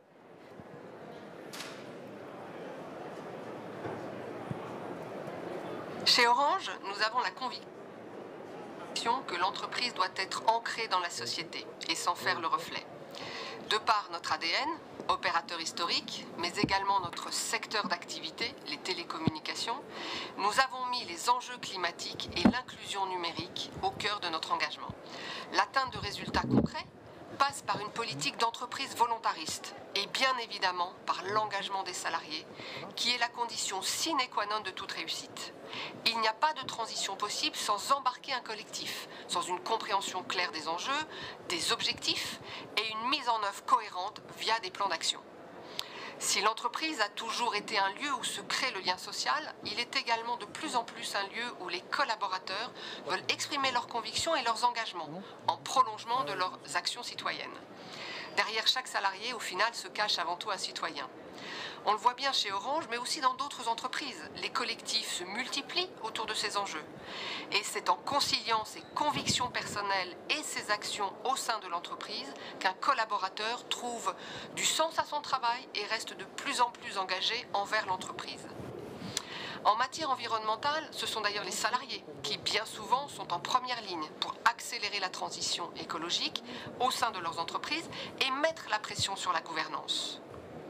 Avant même d'être un sujet d'ailleurs d'entreprise, les enjeux environnementaux et d'inclusion sociale sont des sujets qui nous touchent tous en tant qu'individus. C'est donc un formidable levier pour qu'entreprises et collaborateurs s'allient pour relever ensemble le challenge et s'engager pleinement dans ces transitions. Bonjour à toutes et à tous, je suis ravi de vous rejoindre aujourd'hui dans cette table ronde de manière virtuelle. On m'a demandé d'exprimer la manière dont EDF se positionnait sur les questions de mobilisation des salariés et de savoir si cette mobilisation aidait finalement à mettre les enjeux climatiques au cœur de la stratégie d'un groupe comme EDF et comment la structure dirigeante finalement composait avec cela. Alors je vais tout simplement témoigner de quelques cas que nous avons mis en place chez EDF, cas d'envergure, puisque d'abord nous avons choisi de faire de la lutte contre le changement climatique le cœur de la stratégie d'EDF, notre raison d'être qui a été inscrite dans les statuts. Ceci, nous l'avons fait après une réflexion collective avec nos salariés dans le cadre d'un grand dialogue qui s'appelle Parlons Énergie, qui a conduit à mobiliser plusieurs milliers de salariés autour d'une réflexion, autour d'une question simple: qu'est-ce qui le matin me fait me lever pour venir travailler? Et c'est comme ça que nous avons construit notre raison d'être, qui est de construire un avenir énergétique neutre en carbone, qui permet de concilier préservation de la planète, bien-être et développement grâce à l'électricité et à nos solutions et à nos services innovants. Donc c'est bien la mobilisation, l'engagement des salariés eux-mêmes qui nous a permis de dessiner ensemble cette raison d'être qui est entièrement aujourd'hui déclinée par la stratégie du groupe, stratégie CAP 2030, dont chacun des objectifs, chacun des chantiers s'inscrit dans la droite ligne de cette raison d'être. Plus globalement, je crois que la question de la lutte contre le changement climatique rebat les cartes de la manière dont fonctionne une entreprise, tout simplement parce qu'elle vient, cette question du changement climatique, qui est une question majeure, existentielle, essentielle, elle vient nous questionner en tant qu'humains. Et quand elle le fait, et quand elle nous questionne en tant qu'humains, finalement on se questionne à tous les niveaux de notre sphère personnelle, aussi bien sur le plan de qu'est-ce que je peux faire en tant que père, qu'est-ce que je peux faire en tant que citoyen, et aussi qu'est-ce que je peux faire en tant que professionnel. Et de ce fait, on voit surgir une envie de nos collaborateurs, de nos salariés, de nos équipes globalement, d'une véritable implication, au-delà même du simple professionnalisme sur ces questions de changement climatique. Ça se matérialise de plusieurs manières. D'abord, il y a une véritable exigence vis-à-vis de l'entreprise, s'assurer que la promesse qui est faite à travers notre raison d'être est bien délivrée grâce à notre stratégie dans nos projets, jusque dans nos investissements. Et ça, c'est évidemment quelque chose qui oblige d'une certaine manière le dirigeant, sans quoi il y a un risque de décrochage entre la structure de tête de l'entreprise et les équipes de l'entreprise. Mais cette mobilisation prend aussi des formes beaucoup plus organisées, collectives, spontanées, mais organisées. C'est par exemple l'émergence des collectifs d'entreprises. Chez EDF, il y a un collectif qui s'appelle le Rhizome, qui rassemble 350 salariés de tous les métiers dans tout le groupe et qui s'interrogent ensemble sur la manière dont, en tant que professionnels, sur leur lieu de travail, ils peuvent contribuer à faire avancer la société, celle d'EDF, mais la société au sens large, dans la meilleure direction. Voilà. Ce sont deux exemples un peu précis de ce que nous avons fait. On en a plein d'autres. On déploie la fresque du climat auprès de 265 000 salariés. On le fait avec des salariés engagés qui deviennent eux-mêmes animateurs.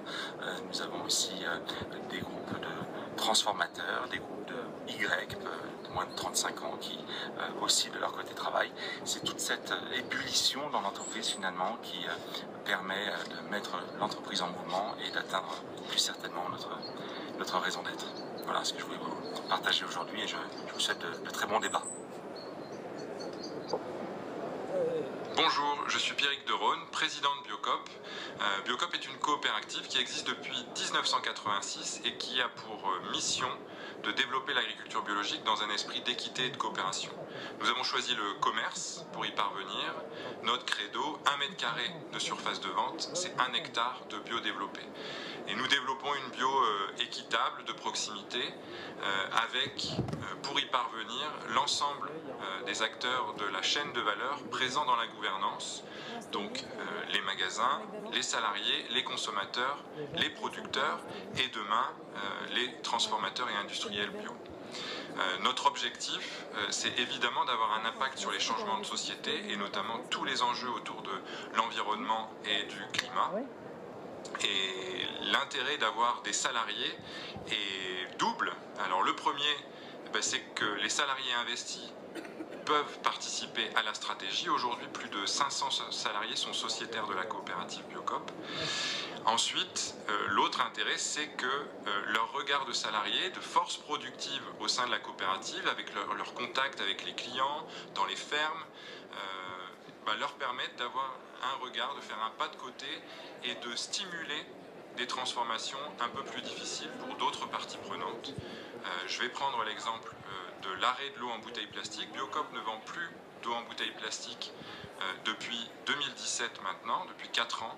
Ce sont les salariés qui ont porté cette résolution à l'Assemblée générale et qui ont réussi à le faire voter par les magasins qui, eux, avaient aussi un intérêt économique à continuer à les vendre. Donc c'est très stimulant et on voit bien que ce statut, que les salariés dans la gouvernance sont un sujet de plus en plus important. Les magasins choisissent leur statut et le statut SCOP, coopérative de salariés, est celui qui se développe le plus comme statut coopératif dans les magasins. Aujourd'hui, 15% des magasins Biocop sont sous statut coopératif. Bonjour à tous, ici Jean Moreau, cofondateur de Phoenix, la start-up qui lutte contre le gaspillage alimentaire et coprésident du mouvement Impact France avec Eva Sadoun. Donc en ce premier jour de la COP26, si je choisis une thématique rouge pour mesurer l'urgence du propos. Et donc mon propos sera autour de l'impact. Il est évidemment fondamental et vital que les entreprises se préoccupent de leur impact et qu'elles le fassent pour de vrai, de façon sincère et portée, et que ces sujets-là soient incarnés au cœur du modèle, dans les modèles économiques, dans les services, dans les produits, et que l'impact soit déjà communiqué. Donc la première étape, c'est la transparence. Deuxièmement, qu'il soit quantifié. Et troisièmement, qu'on s'inscrit dans une démarche de progrès continu. Donc c'est ce qu'on propose de faire avec l'Impact Score, au mouvement Impact France. Et c'est ce qu'on fait aussi chez Phoenix. Et sur cette route-là, de la transparence et du progrès, on peut être accompagné par des parties prenantes, parmi lesquelles les salariés. Et donc il est très important d'impliquer ces salariés. C'est ce qu'on a fait nous chez Phoenix. Parfois le changement arrive même de la base, bottom-up comme on dit en anglais. Et les salariés ont un rôle clé à jouer dans un rôle de locomotive dans la quantification et la dynamique d'amélioration continue. Donc on compte sur vous. L'impact, c'est à la fois l'impact externe, l'impact social, l'impact environnemental, mais c'est aussi l'impact interne, diversité, inclusion, partage des richesses, partage du pouvoir. Donc pensez bien à avoir une vision inclusive et totale de l'impact et pas simplement le premier réflexe impact carbone, parce que c'est beaucoup plus large que ça. Merci à tous, bonne COP et à très bientôt.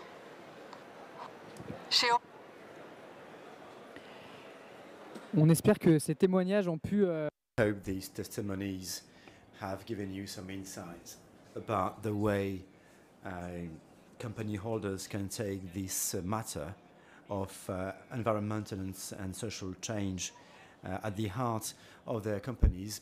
Alexandre Perra was talking, Executive Director from EDF, Pierrick de Rhône, CEO of Biocop, and Jean Moreau, who is the founder of a startup named Phoenix. We would like now to switch to something else, to testimonies of employees who engaged in employees associations, because I'm the only one to be representing them, but these are thousands of people who've been committed for years to have an impact, to be change makers at their level, at their work, within their companies. So yet more testimonies to come. Thank you. Chez Orange, nous avons la conviction que l'entreprise doit... Salarié d'Orange. Ah non.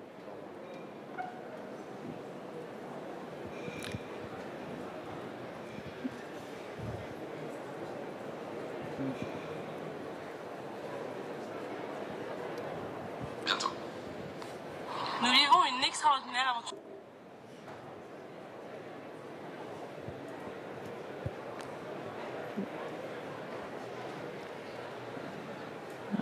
Ah. En plus, c'est la vidéo la plus institutionnelle que. Institutional movie, and we made a loop out of it. Let's try one last time, and if it doesn't work, we'll just talk further. What do you think? Yeah, let's go further. Let's go further. We'll play the movie later. All right. So the idea is to switch to a talk, a small talk, to come up with solutions.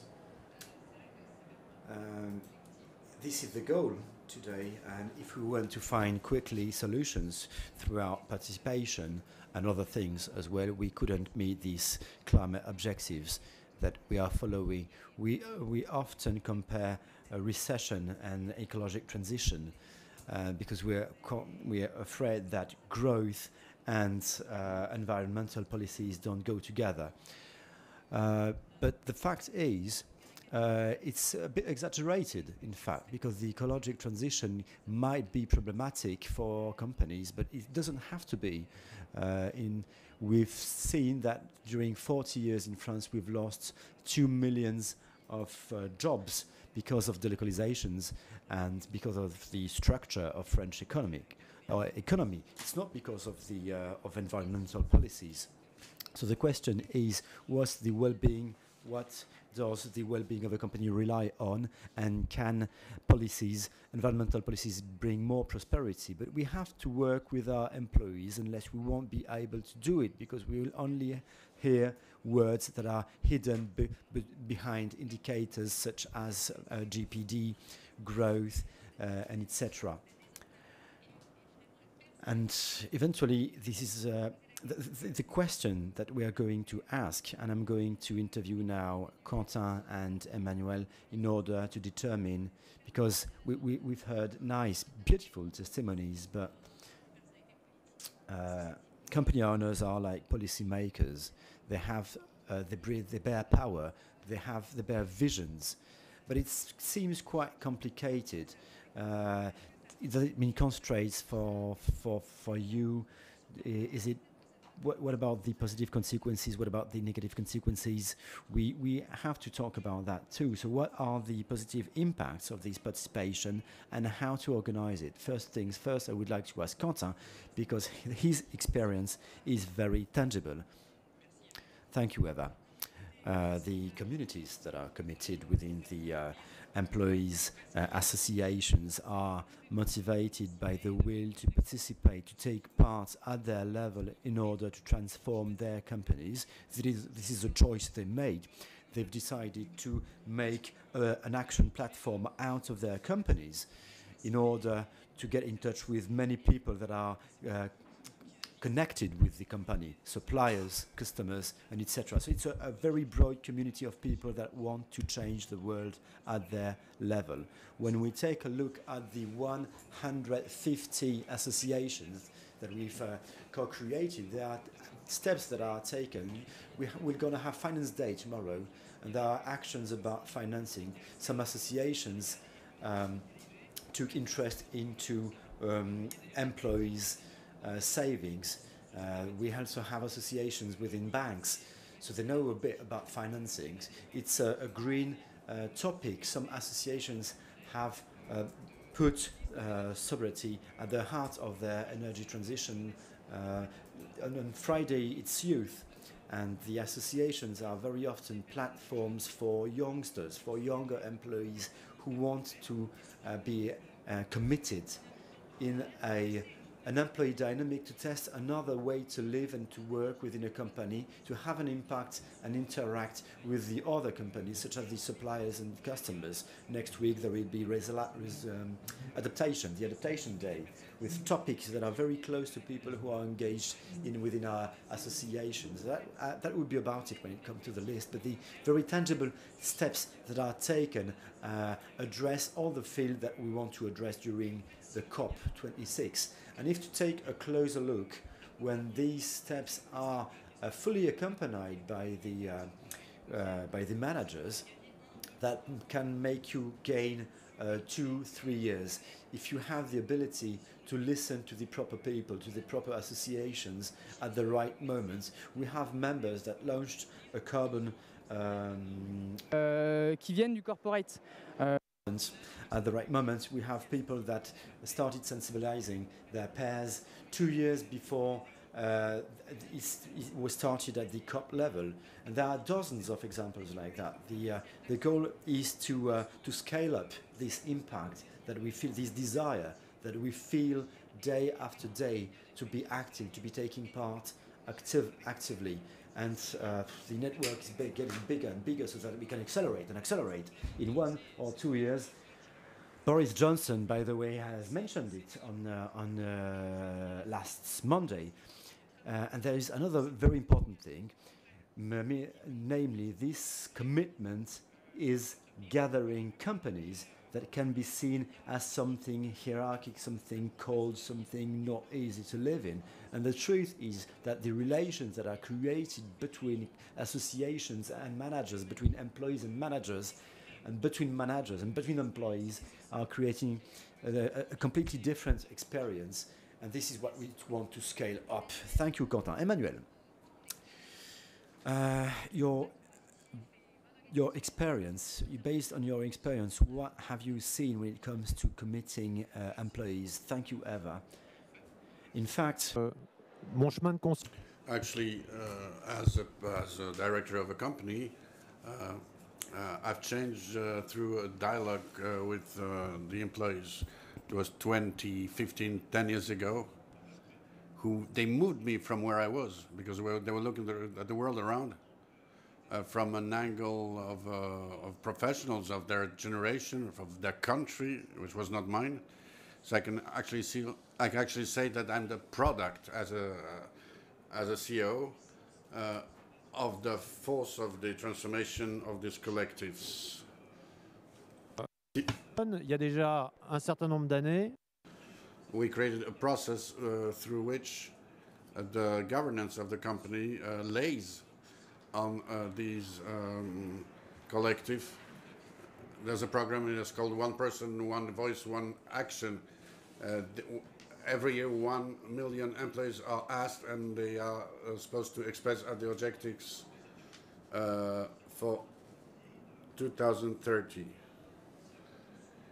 Where I stay in my research center, this is how I see the things. They say this is urgent, this is important. And there is an organization of the representations that make that 90,000 of them do express themselves, and they bring the analysis of the results and bring it to the executive committee, to the administration committee. This to tell you how I'm convinced to the sense of what they're doing. And I fully agree with what I said. The engagement of the employees is a competitive advantage for the companies, which will allow this company to change the common company that will be at the service of the transformation, economic and other transformations that we want to happen. So all that goes through recognizing that we are a company that recognizes the climate and the social aspects at the heart of the strategy. And it's from this point of view that the implication of the employees is a competitive advantage. This is why I'm with Eva, Quentin and their movement. I'm there with them to help them to grow up, to scale up.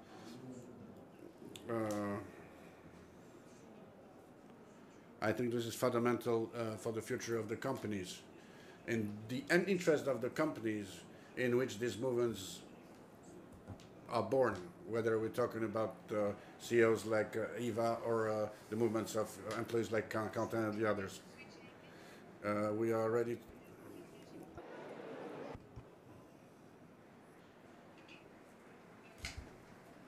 We can switch back. We can switch in English. Your turn. Here's the question. So there was another question we wanted to tackle all together, which is the specificity of movements if that they are inter-companies. And for the employee collectives, how it happened is that at some point we realized that we were working towards the same ambition, which was kind of change the world at our own scale in our own companies. And we decided to connect because we had this DNA in common. And so very naturally, working between companies emerged. And having this intercompany movement also enables to be more efficient and push some ideas at another scale very more quickly. It also enables us to have the visibility that enables to, promote employee engagement at work and have a common voice, which is the voice of the employees engaged in their own companies, which is not until today mainstreamed. So I wanted to ask you, Eva, since you're also an intercompany movement, how do you think and you see that this making bridges between these companies help you towards this goal, which is to accelerate the sustainable transition? Thank you, Quentin. I think that we need to focus and think about the limits that stop us from translating our companies. The first limit is the fear. The fear that we will not find a model that will conserve and preserve the capital, the human capital and the economic capital that some leaders developed from the way they're born. I mean, you need to talk with leaders and entrepreneurs. Their company are their baby. So it's really complicated to say, okay, tomorrow you're going to have to switch totally your business model and your strategy, so the fear. And how intercompany helps to tackle this problem of fear is that when you work with 7,000 other leaders working also in your strategy field, etc., you can find an example showing you that it can work. It can work and it can be even bigger, and it can also pursue the impact and the value that you have as a citizen globally. The second thing is the finance. Finance is a big, I think, finance is the big limit. I try to find how you say verrou in English from the beginning. Block? Lock, yeah. Finance is for me, is the first lock of changing strategy, because they want to conserve exactly the same return they used to have, but also having some ESG target and also having impact. For you to know, it's not possible, because transition has a cost, mostly, and also because some of the return on investment they used to have were not real. So if you want to tackle the real issue, you will change your relationship to return on investments. So if you want to change that, you need to be big. You need not to be alone. You need to address the shareholders that are mainly the same in every companies, apart from the family businesses. But I mean, in risk capital for the startup, big corporation with the banks, with the states, etc. I mean, the big shareholders are the same. So if you want to address those shareholders, you need to be to work together with other companies to tackle some other indicators. And the third thing is that if you want to change economy, you need to change regulation. If you want to change regulation by yourself, you cannot do anything. So you need to group yourself, you need to be a positive lobby, because we hear a lot about the lobby blocking climate law, etc. But if you want, you can create a positive lobby. It's what we try to do. And for that, you need to work together with the leaders, but also with the employees, because you are a lot of people when you are with leaders and the employees. So this is why it's mainly important, and this is why if we don't develop those kind of movement tomorrow, we will stick with the same conservative approach that we have on leadership, and it really needs to change. And also, if we want to change leadership, we need to change leadership as a group, and not leadership as a person. That is something that's blocking a lot the transition of companies. The responsibility is shared, and the leadership must be multiplied. So this is why intercompany movement are, for me, one of the main response to the ecological transition of companies. Emmanuel Faber, do you want to add something on this, on the value of operating intercompanies? Yeah, I think intercompany is a fundamental part of the strength of any collective movement. As Eva just said, there is no systemic change that you can obtain if you are not working as a collective. It's a great way indeed to exchange best practices, experiences, ideas, to have the strength of and the energy of the collective to overcome the fear factor that exists as well. And I've seen that in many cases, and actually including, and probably I'll come back to that at the end of our conversation, including at the CEO level. Much of the theory of change that at least I have been part of is about collectives of CEOs, persons, not only organizations, but persons, individuals that are ready to work together beyond the scope of their responsibility, because there is a greater good there, and because ultimately they recognize that there will be value for their own company. So I strongly believe that this interconnection between companies themselves is absolutely fundamental to the success. And so maybe I can jump, as I was just saying, as we approach the end of this session. The question for us on this stage is, what is next? We are here at the COP with great movements that have started already. We all feel that there is more to come, and I'd like to ask both of you, starting with you, Eva, about what's next on your side. So what's next? What's next for us is to keep on transforming the law and developing a good lobbying, especially in case of European Union, French presidency. We need to think a global systemic change of the regulation at the European scale. So this will be one of the main things we will do, apart from also the French presidency that is also complicating in the same time.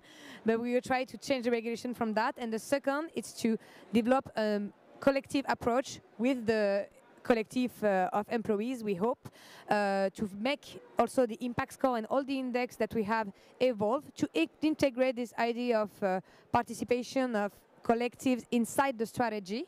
So we will hope to announce soon like a road for companies that want to involve their employees, saying like 4 actions they need to do, but objective, not like cosmetic actions, really things that could really change. But this will be only possible with the experience that the collective will have. So this is why it will be really important to follow this activity. And so I hope to talk to you again in 2 months to announce some stuff. Thank you, Eva. Congratulations for this. We'll follow up. Thank you for connecting us. Quentin. For us at Employee Collectives, our goal is to have a quantitative and qualitative step. Quantitative, we said we'd like to reach 1,000 collectives, and more than 1,000 collectives. It's 1,000 collectives and their management, because there are still some situations where collectives are not recognized by the management. So it's very important to have them both, as we just said today. The qualitative step is to go from it's helping companies go from there is this spontaneous mobilization ongoing in the company that I don't really know how to handle, to go to, as we discussed today, how it is embedded in the company's culture, governance, activities, processes, so that the full power of the employees who have this strong desire to act is actually unlocked. And this is why we will work with Impact France, so that this new thing that has emerged in company can be captured by the impact score, for instance. And we will work with, and we will try to, really reinforce this qualitative step, so that collectives can really participate to the business model which is necessary, so that companies transform themselves. And this is a condition, this is a sine qua non condition to the reaching of the Paris Agreement. And the last point, the last message I will have today is, we have seen in this adventure, we always say it's an adventure really, the one that we're having with the collective. There is a change of mindset to have. The topic of the transition has been since decades more seen as something defensive or negative, like we will have to reduce the emissions. What we have seen engaging with some other colleagues, engaging with people from other companies, or outside the business world, for instance, is that when you go and when you go into action, this begins to be something very positive. And this change of mindset, we think that it is key to tackle the big challenge that we have ahead. And we are really eager to work with management, to work with other employees on that, because for us the solution to climate change and all the topics on sustainability that go beyond climate can only be achieved if we change mindset and we have this positive, constructive action mode that is necessary today. We saw with the opening of the COP that it's the last COP. now we have big work ahead, and just let's do it. Thank you. Thank you, Quentin. Maybe I will say a few words to finish on my side, because the reason these two are here together, et peut-être je vais terminer en français si vous me le permettez. Maybe I'll end in French, if I may, if the interpretation is switched on. This is a call to action that we would like to launch to all of you who are listening to us. You have here people that have been working and keep on working with entrepreneurs associations. There are company owners, shareholders, among others.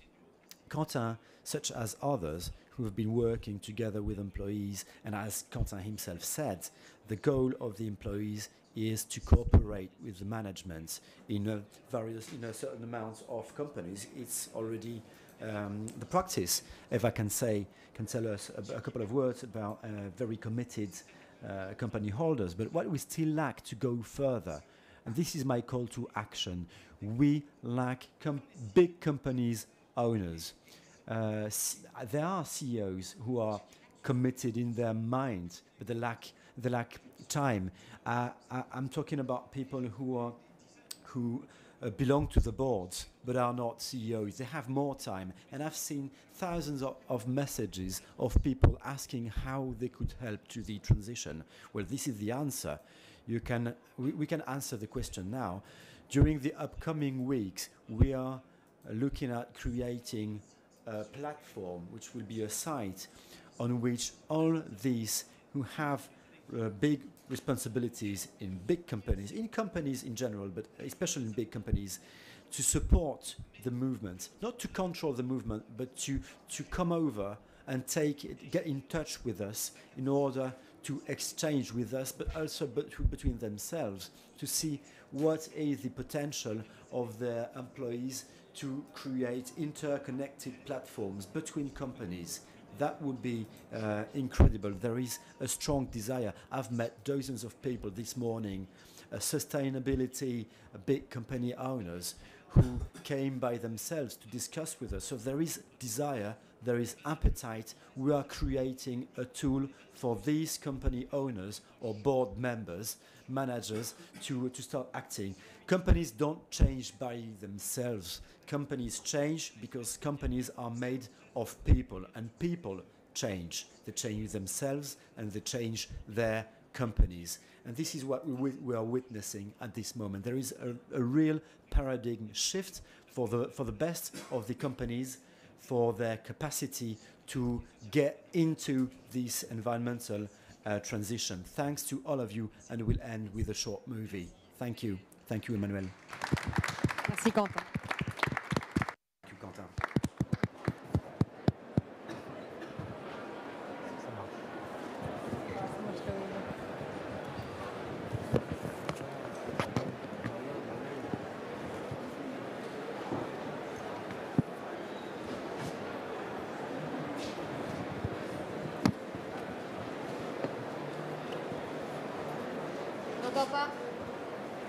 On n'entend pas.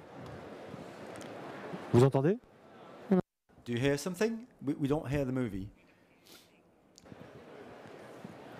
We only hear the people talking in a huge crowd, noise.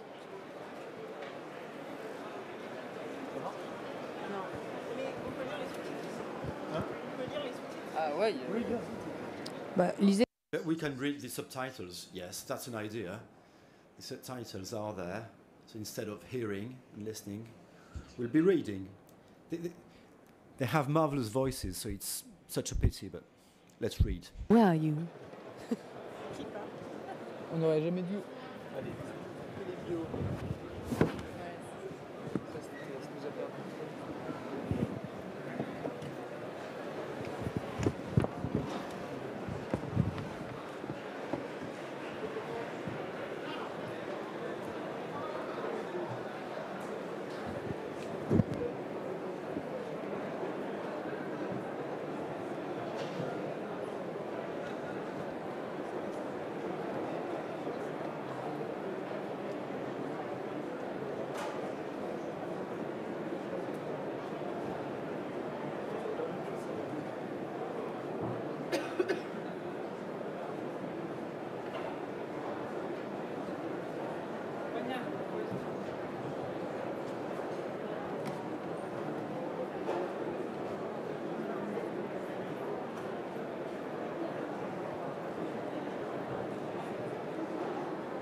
a toujours raison. La technique a toujours raison.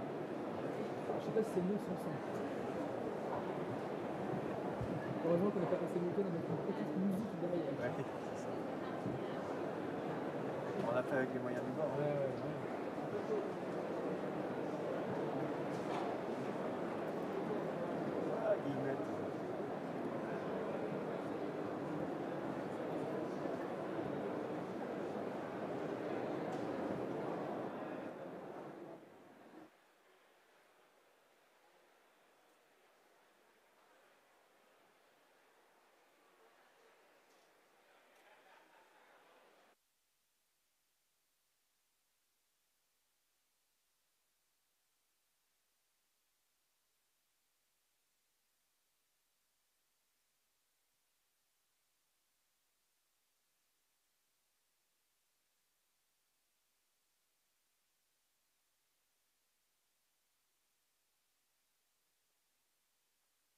Merci à tous. Parfait. Mais le mec du Financial Times,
Welcome to this.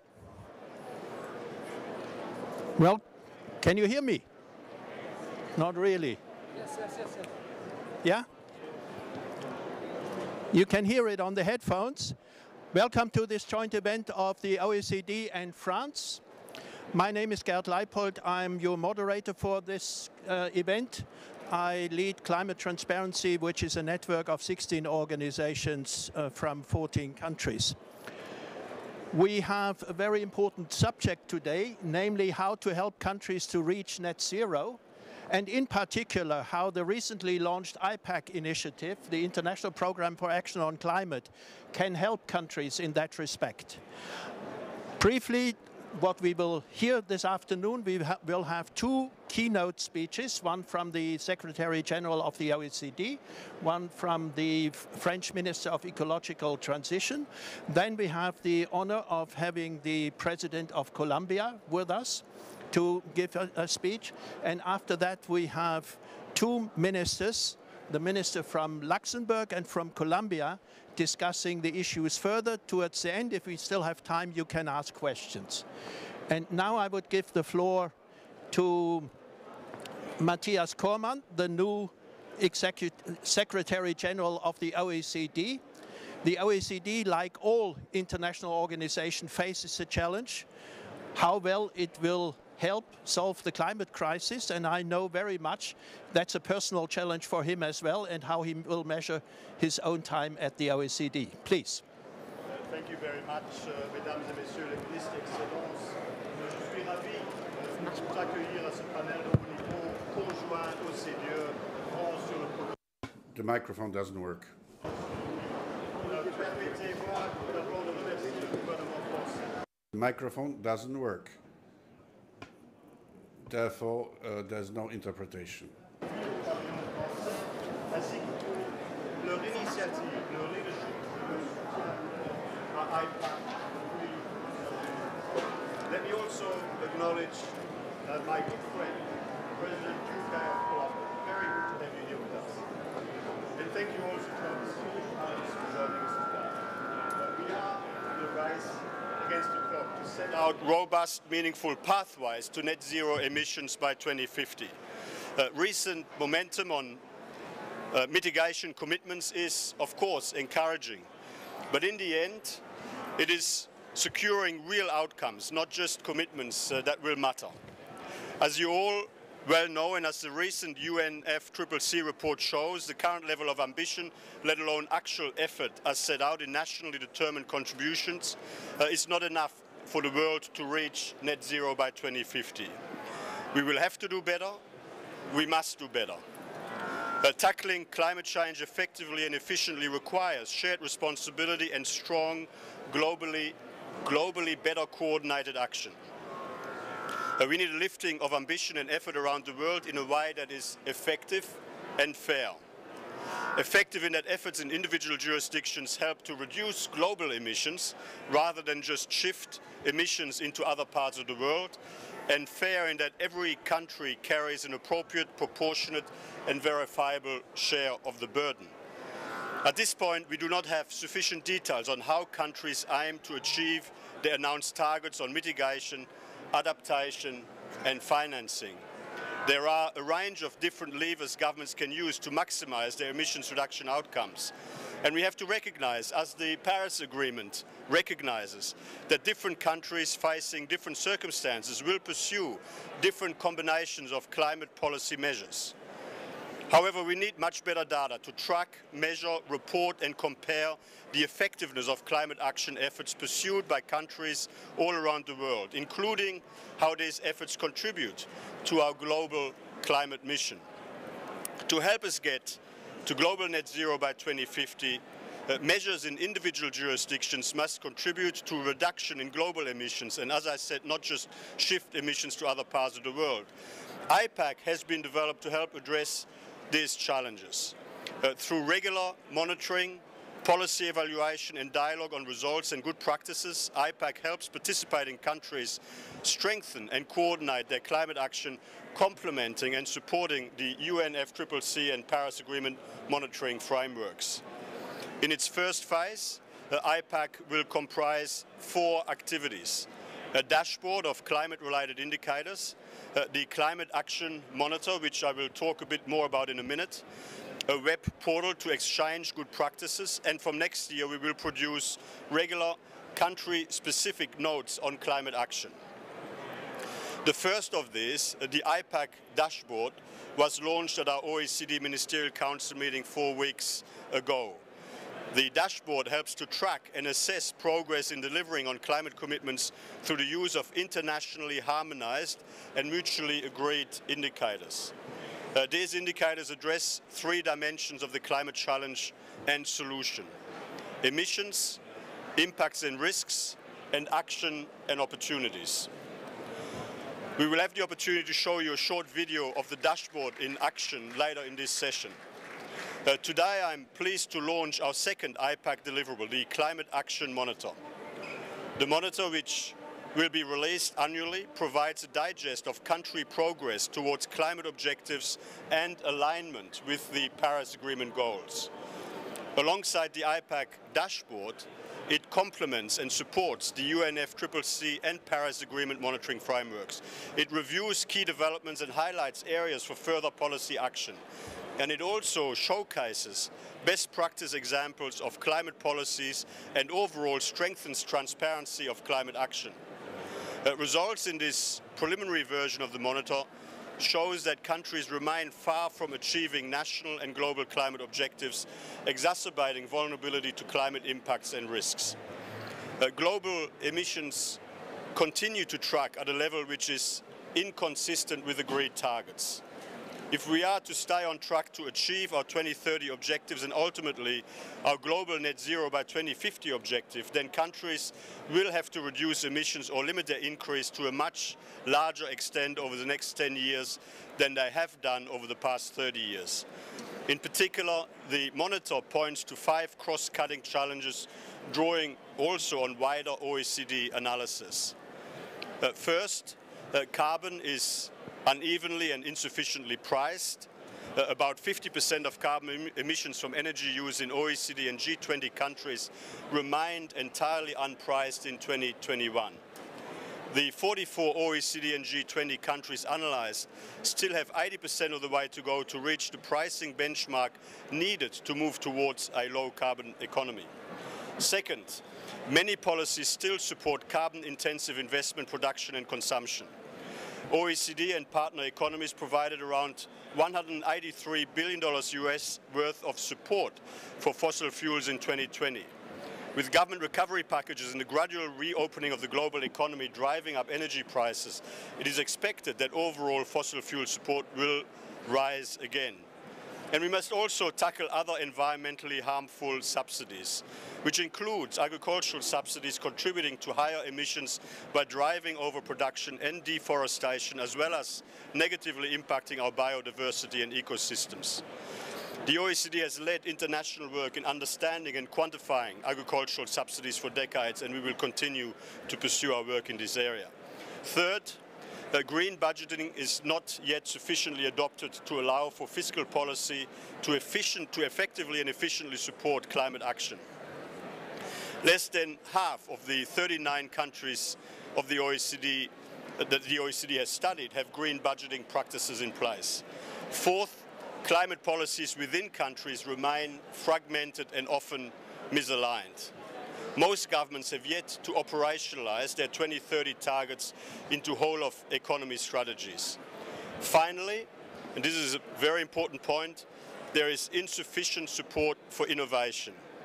Research, design and development spending, while on the rise in some countries, remains insufficient, considering that almost 50% of CO2 emissions reductions are anticipated to come from technologies currently in the prototype phase. We need to collectively do more to drive technological innovation to help maximize emissions reduction outcomes. Cette tendance démontre une This tendency shows the worried evolution. In order to obtain a 0% objective, that requires many other measures to support structural reforms that will transform the challenges into opportunities. During the coming months, the OECD will develop innovative instruments in order to follow the progress of the climatic action. It will be, amongst others, the list of the climatic actions that will allow us to assess the actions of different countries in a very exhaustive way in order to support the results of the Paris Agreement. The results should be there in 22. It's not about words now, it's about acting. It's through public policies and others. This ambition is at the heart and of the IPAC. We work together in order to define good ways to realize the objectives of the Paris Agreement. Thank you very much.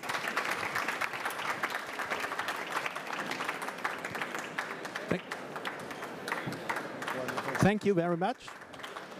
We now hear the second keynote address from the Minister for Ecological Transition from France. I think the name is program. We have moved beyond just an environmental issue to one of the transition of the whole society and the way we live and organize our economies. Please, Minister. Merci beaucoup. Thank you very much. Thank you very much, Secretary General, Mr. President, ministers, dear colleagues, dear friends. Let me now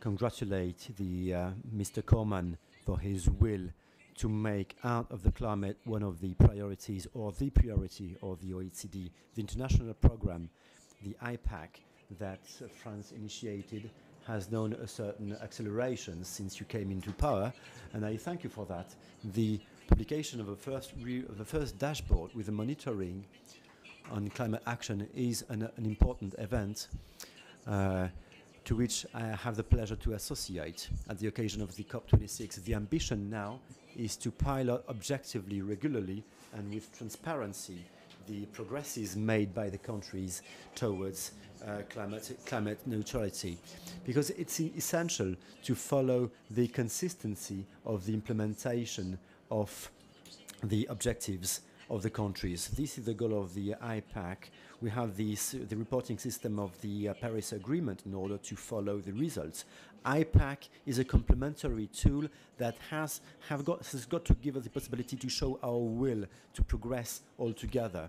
The OECD has built its credibility upon its knowledge in terms of statistics, in terms of economic data. So we have to use this knowledge in order to measure the progress of transition towards resilient and decarbonized economies. The added value of this dashboard is its holistic ambition, because it covers both social and economic aspect of the climate transition, with the evolution of the carbon prices, the energy mix, and the implementation of a green budgetization with social indicators such as the amount of created green jobs. The green transition is a source of jobs, but we have to accompany the most vulnerable people, and I'm deeply convinced that the social dimension is crucial for meeting our objectives. The IPAC dashboard will give us the possibility to measure this evolution. OECD indicators will give the possibility to every country to know what's to compare themselves to other countries, to neighbors, in order to create an emulation in favor of our climate goals. IPAC has to create reports about countries with recommendations. The OECD will bring a huge contribution to accompanying, supporting countries down the path leading to climate neutrality. France is strongly committed within the ecological transition. 30% of our New Deal is in that direction. So we are committed to transition towards neutral carbon society in order to support French people in their everyday life in terms of consumption, energy production, working. This law is about crossing the last kilometer, making the last step the most crucial one about changing our way of life. We'll be working during our EU presidency down this path for the Fit for 55 to be written into the ambition that we have. We have adopted a green budget with a classification of our steps according to their greenness, which helps us piloting the implementation of this policy. This has to be reflected within our IPAC dashboard. I'm very proud that France is taking part in that project, and I invite hereby every country to join us. Reference understand also for the civil society. Thank you very much. Thank you very much. You already had an introduction to IPAC, and we now show you a short video about IPAC to give you more of a picture of it.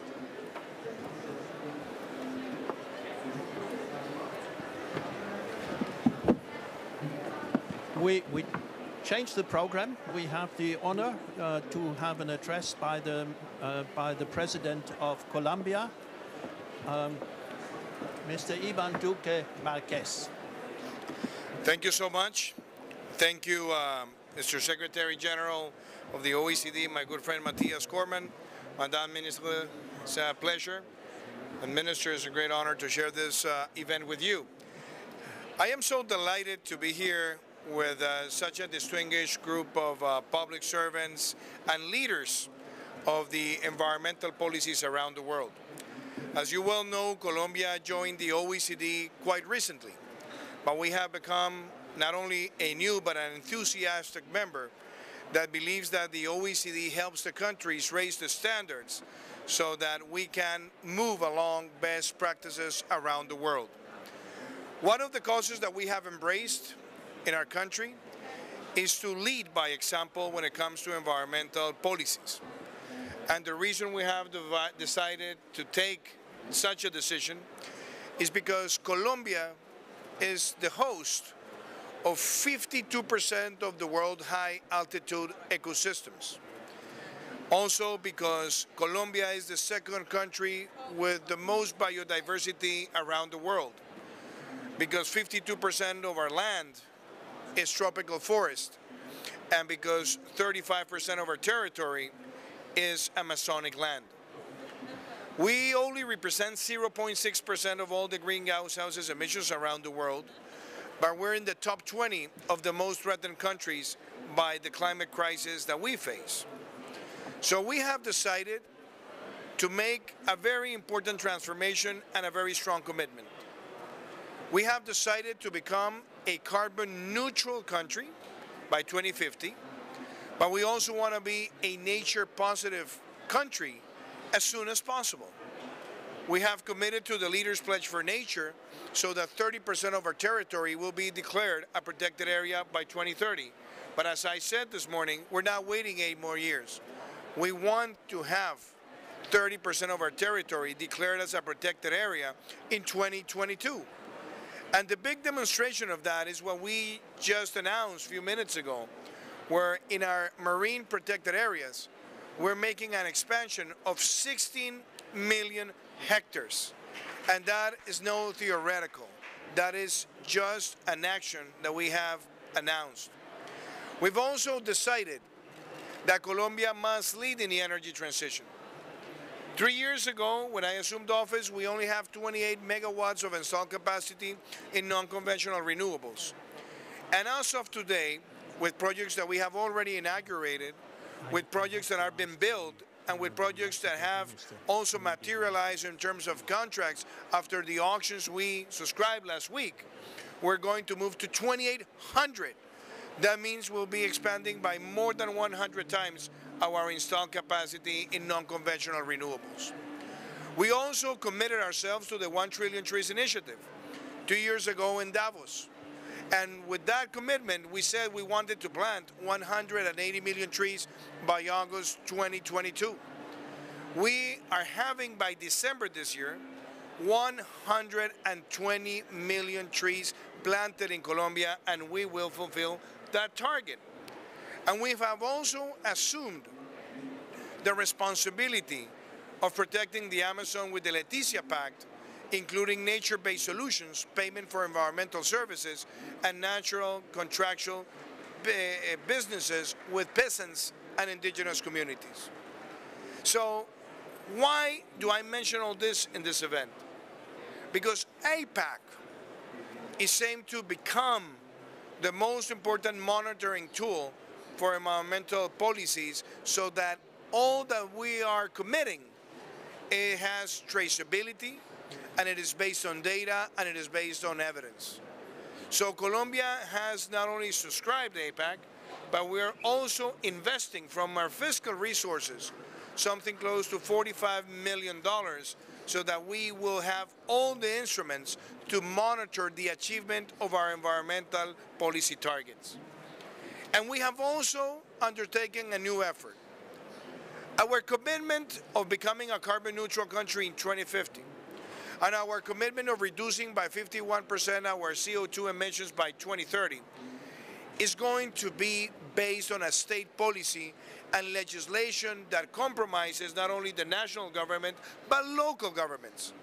We have already passed the first debate in Congress, and the new climate action bill should be approved by the end of the year. And with that, all the sectors that are involved reaching these targets will have not only the short, but the medium and long-term targets based on the traceability and the permanent evaluation. So, saying all this, we are delighted to work hand in hand with France. And please, Madam Minister, convey my best regards to my good friend, the President Macron, who I will visit 2 days from now. I have seen in him a very strong leadership, not only in environmental policies, but also on clean mobility, an issue that we have also embraced in Colombia. We have received a strong support from France in many of the policies that I have described, including that France is supporting the roadmap for green hydrogen in Colombia.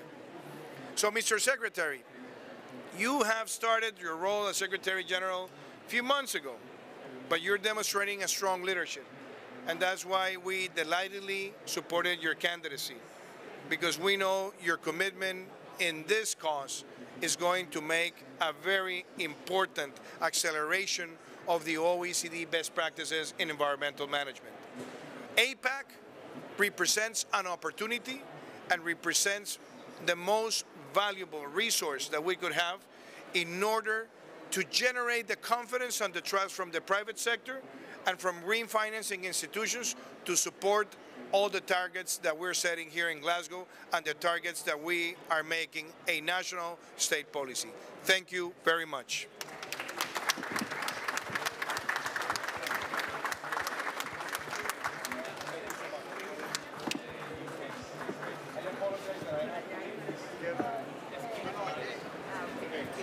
Thank you very much. That was an impressive list of activities in Colombia. And the Minister of Luxembourg needs to leave soon, so I will give her the floor.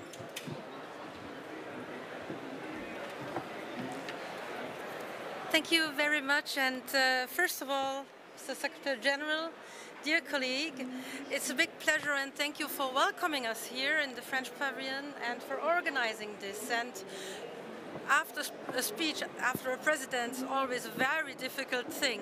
But I couldn't say more than I totally agree what he said, because it's about making progress together, being comparable. And that's why I really welcome this new instrument, the IPAC, because we really need beneath what we already have in the UNFCCC, so, a tracking and a monitoring and transparency, you know, and also comparison. If we not only fulfill, but by putting this together, by giving us some advices, what could we do better? You will create a positive dynamics. You will create trust, and it's about trust. It's about showing that so that every country is delivering. So the work that has been done already on IPAC, I really would like to welcome, and I'm glad to be with you at this event. So let me mention a bit of what we did in Luxembourg, because we have a climate pact with the local communities. And during the last years, every single local authority joined this pact, and governments helping implementing, but we have also clear indicators. And by putting these together and speaking about the experience that you make, if you make your own strategy, it's like a race to be the best. And I think this is what we need also, if you look at has to be done during the next year, because ambition is really key. So my country has a climate law since last December, and we also have been putting forward that we will reduce our CO2 emissions by 2030 by 55% and be climate neutral at the latest in 2050. And we have sectorial targets, so every single sector will do the job. And I can promise you that with instruments like IPAC, the committees that we have been putting in place, so we have been putting in place a platform of civil society and economic sector, but also politicians monitoring what we do. So we have a governance platform that analyzes the action that we do. If we get notes from these instruments, if we all work together and we can compare, I can tell you that this will be a fantastic thing also for the local actors to understand far better what the governments are doing. So thank you for organizing this, and you can count on us for the future to use these instruments very usefully.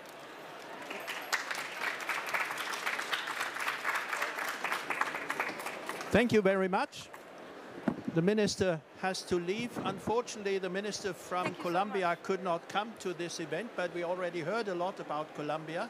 So we had originally hoped to have a discussion with these two ministers, but everyone is busy and has to run to the next events. So we finished this event, and thank you very much. We can still show the video at the end. So if you show the video, then you will see a short summary of IPAC. There's also experts from the OPEC, from the OECD here, which you can consult. Nathalie is here, and she can tell you everything because she leads that project. So thank you very much for coming and for taking part in this and learning more about IPAC and what can be done and needs to be done in order to support countries to get to net zero. Thank you very much.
Hello, people can hear me? Very good. Good afternoon, everyone. And good afternoon, everyone.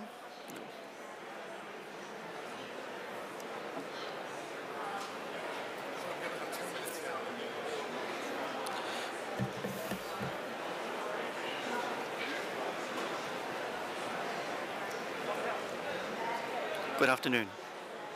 People can hear me, very good. So, good afternoon and welcome. This afternoon, given that we all have reminders of COVID with us on our faces, we're talking about how to recover sustainably from the pandemic. And we have two excellent speakers before us, very well known. I introduce Mme Pompili, the French Minister for Ecological Transition, and Dr. Fatih Birol, Executive Director of the International Energy Agency. We're going to have a short discussion here this afternoon. There'll be two introductory comments from the two speakers, and then we'll pose some questions after that. So without further ado, I would turn to Madam Minister, if you'd like to make some introductory comments.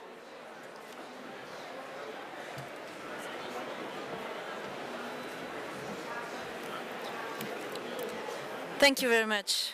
Monsieur le Directeur Exécutif, cher Fatih. Dear Fatih, ladies and gentlemen, I would like to congratulate the agency for the leadership that it plays in order to bring answers to the climatic crisis. The energy that is 3/4 of the world emissions, its respect is indispensable to accelerate the transition thanks to its numerous publications, the Zero by 2015 and others, and its partnership with the countries. The agency assists the countries to work, especially in the present. The sustainable country tracker is one of its important contribution. It allows to follow the cohesion of the national policies of the cohesion in terms of decarbonation of economies. The recovery after the pandemics should be important to rebuild decarbonated and resilient economies. This is the spirit of our plan, France Relance, launched in 2020. 1/3 of the €1 billion is dedicated to the transition towards a green economy, and it supports a long panel of themes like the thermic renovation of buildings, the circular economy, and also the training for the new green jobs.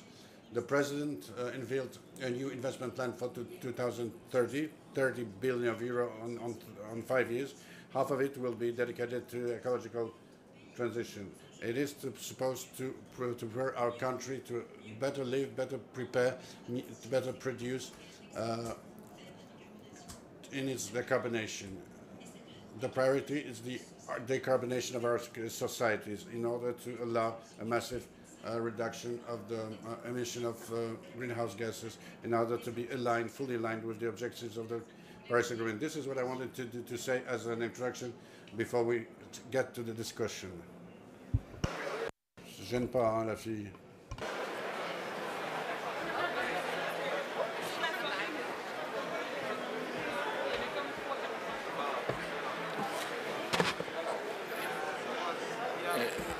Madame la Ministre,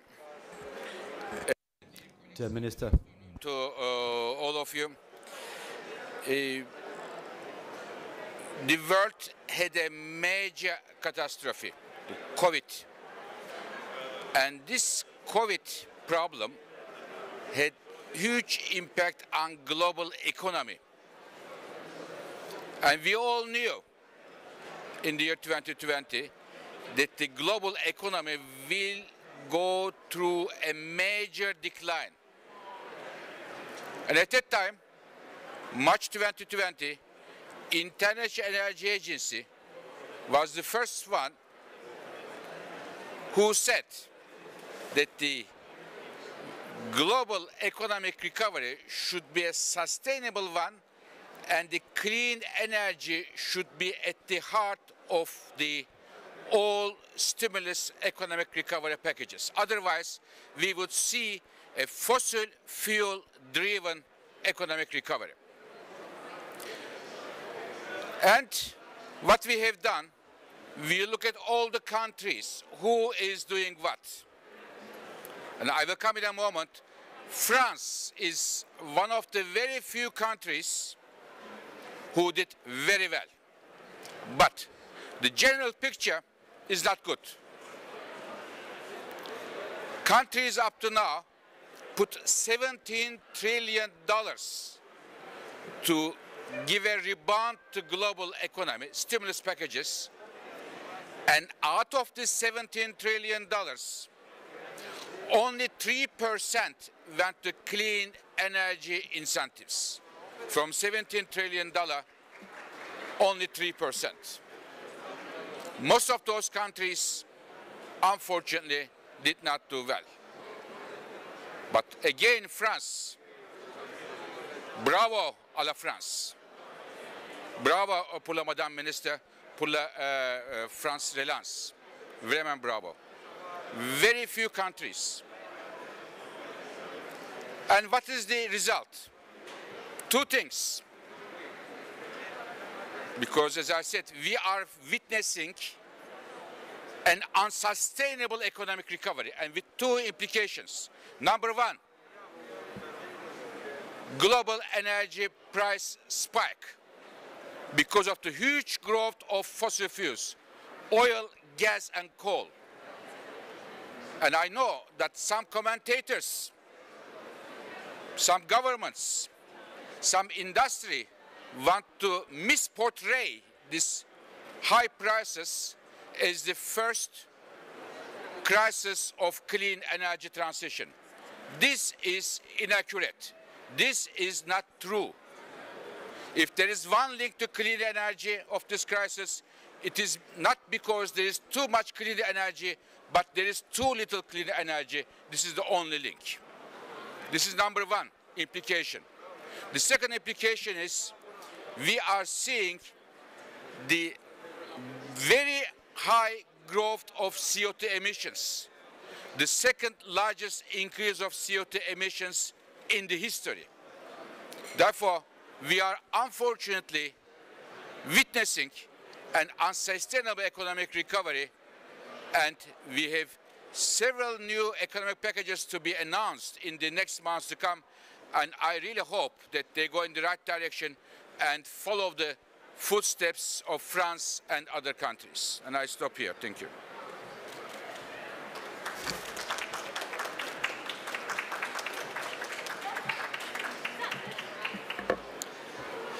Thank you very much both. There we've had the excellent example of France and the France Relance, followed by the general description of the inadequacy of other measures beyond France. And perhaps to dive into a bit of detail now, could I ask Madam Minister, perhaps, you've outlined the plan, the 100 billion recovery plan and the France Relance. Can you tell us a bit about what design features of the plan are there to help transform France's economy in the near term, but also in the long term?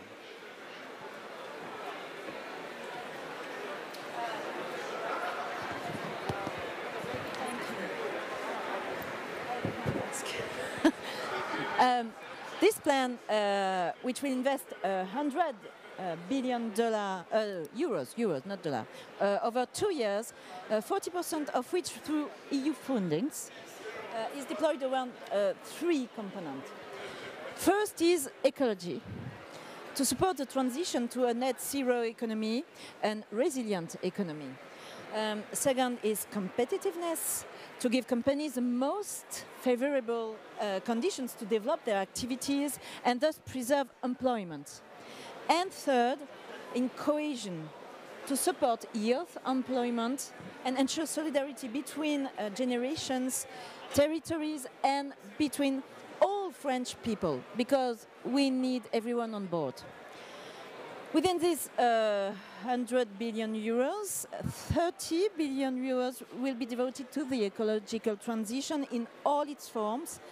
It will be based on the implementation of measures for the energy retrofitting of buildings, the carbon intensity reduction of industrial sites, the development of green infrastructures and mobility modes, but also green energies and technologies. We'll also expand our action to measures in favor of biodiversity, agricultural transition, and the fight against soil artificialization. These measures will directly reduce GHG emissions. We estimate that the emissions reductions savings from this measure will amount to 57 million tons of CO2 over the project's lifespans. The France 2030 investment plan announced by Emmanuel Macron on October the 12th goes further with 30 billion euro investments in support of future transition, included 8 billion euro invested on nuclear small modular reactors and nuclear waste too, green hydrogen, industry decarbonization, as well as 4 billion euro in low carbon transportation, electric vehicles, hybrid vehicles, the first low carbon planes. Okay. Thank you. A very thorough response. Thank you. Very impressive. And but despite the leading example of France, the rest of the world is not following in the French footsteps. Perhaps, Dr. Birol, could you explain a bit about why the recovery is so unsustainable? What's not working? What's the lag?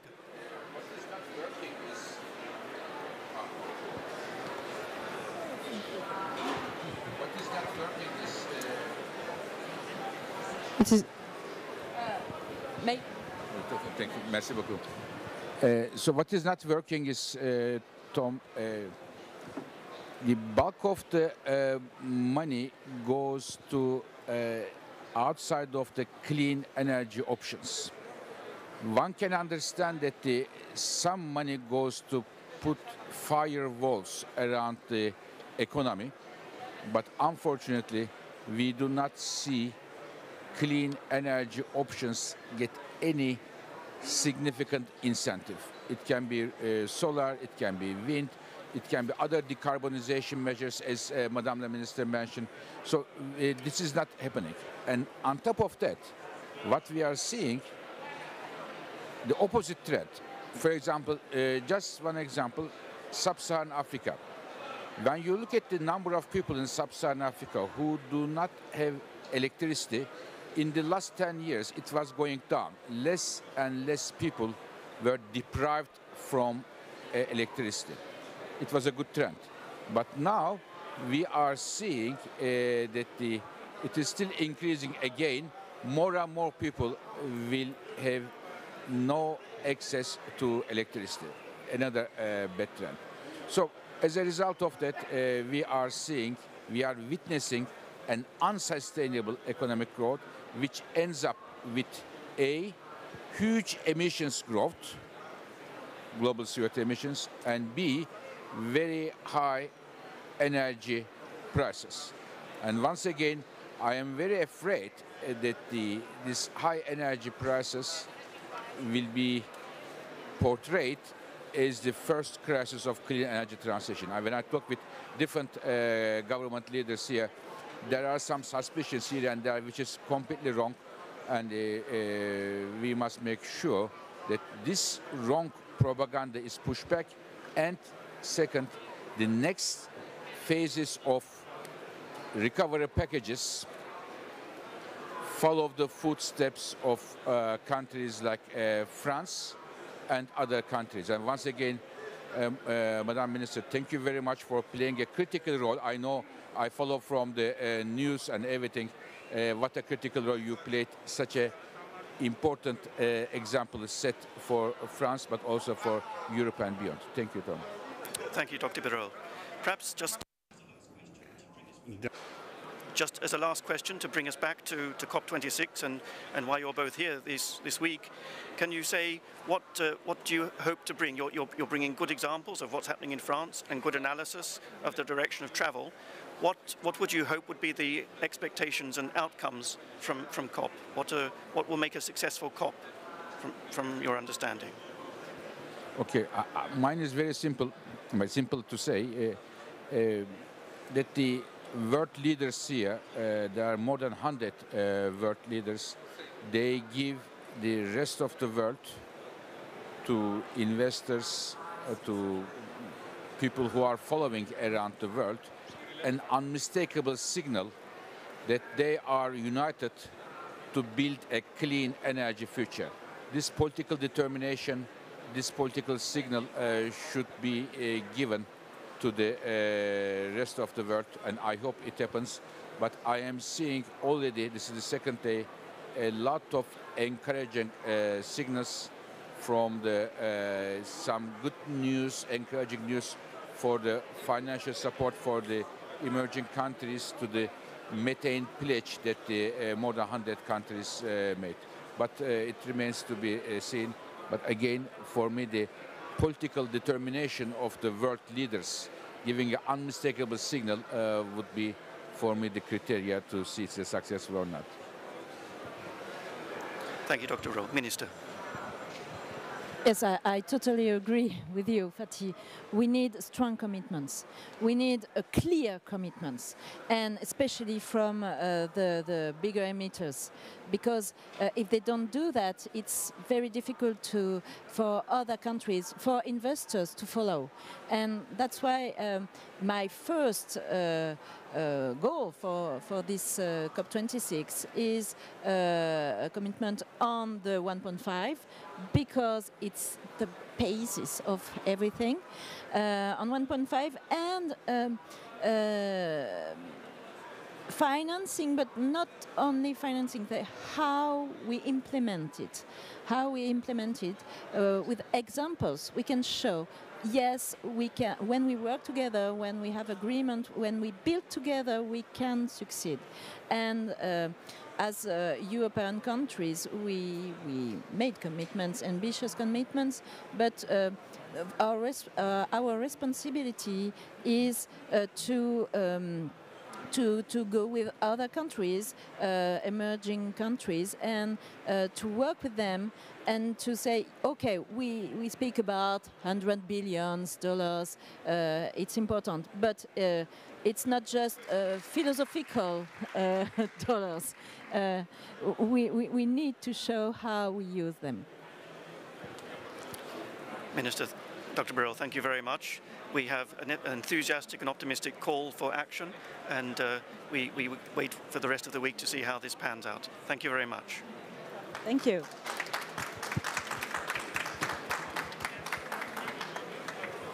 Okay. Thank you very much. A bientôt.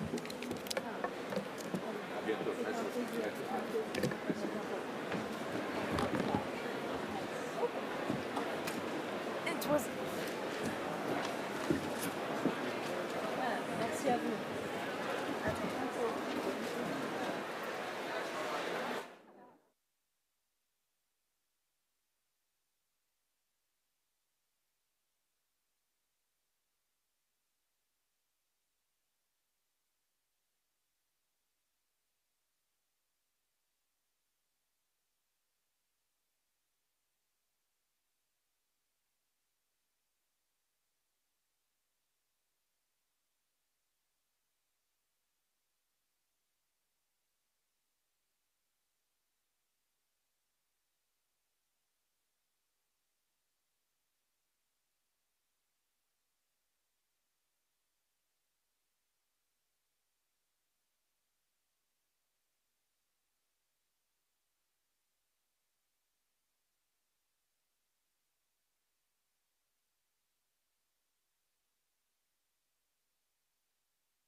Il n'y a pas de navette parce qu'en fait, elle est réservée pour la ministre et dans les touristes pour aller à l'aéroport. D'accord. Jeanne, tu m'entends? Oui. Ouais. Bah vas-y si tu veux, Pierre. On peut y aller? Ah bah On vous attend pas? Est-ce que moi... Franchement, si vous voulez y aller... tu m'entends? Après, c'est juste que... Pour 5 minutes, ouais, on aura fini, mais de très façon, nous allons c'était super loin. Le micro.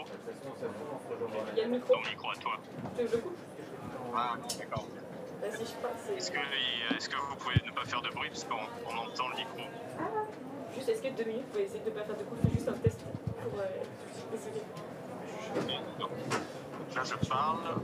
Donc, ça veut dire que les deux personnes ici m'entendent. Et normalement, la personne en visio va nous entendre aussi. Et lui, s'il parle, ben, ça devrait fonctionner aussi, du coup. Parce que toi, si. Ok. Bon, bah, du coup, tout va fonctionner. Bah, non, enfin, faut que. Ah oui, si, ok. Faut juste qu'il y ait mon portable ici, quoi.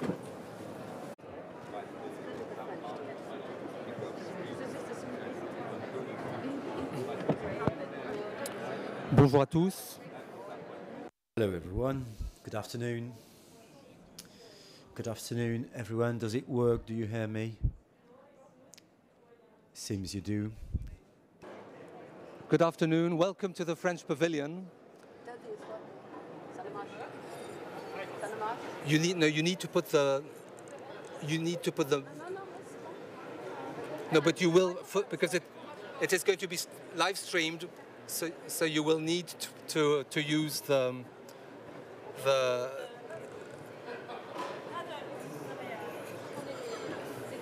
voilà. Voilà.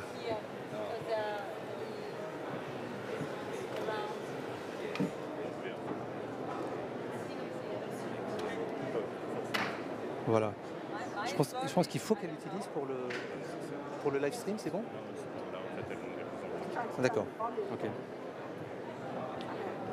Donc bonjour à tous. Welcome everybody to the French Pavilion for... Non, mais le micro ne peut pas marcher. Il marche dans les écouteurs. So welcome to the French Pavilion for a celebration of a partnership that has been months in the making and which we're very happy to formally launch here at COP26 with our South African friends, along with the UK, France, Germany, and also the European Union and the US, who could not make it, but who are with us in spirit. So with no further ado, I would like to give the floor to Masala Kekana, the chief negotiator of the South African government, to make some introductory remarks on this wonderful partnership for energy, just energy transition.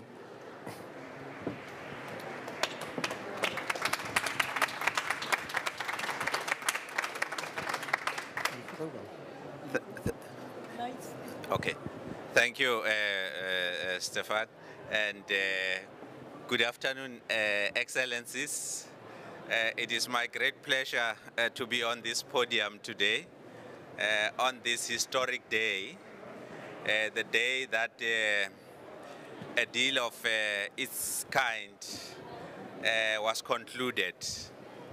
We've been working for many months with our partners, the UK, the government of Germany, the government of France, the US, and the EU, who are not here with us, the EU and the US who are not here with us, but we've been working for many months to see how can we cooperate in the spirit of achieving our collective vision on climate action.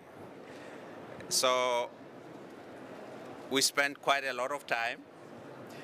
I remember when we went to the UK in London ministerial, my minister had sleepless nights because she had to meet all these ministers and the others that are not here to try and to persuade them about this collaboration that we want to enter into, which will ultimately assist us in our just transition towards cleaner energy in the country.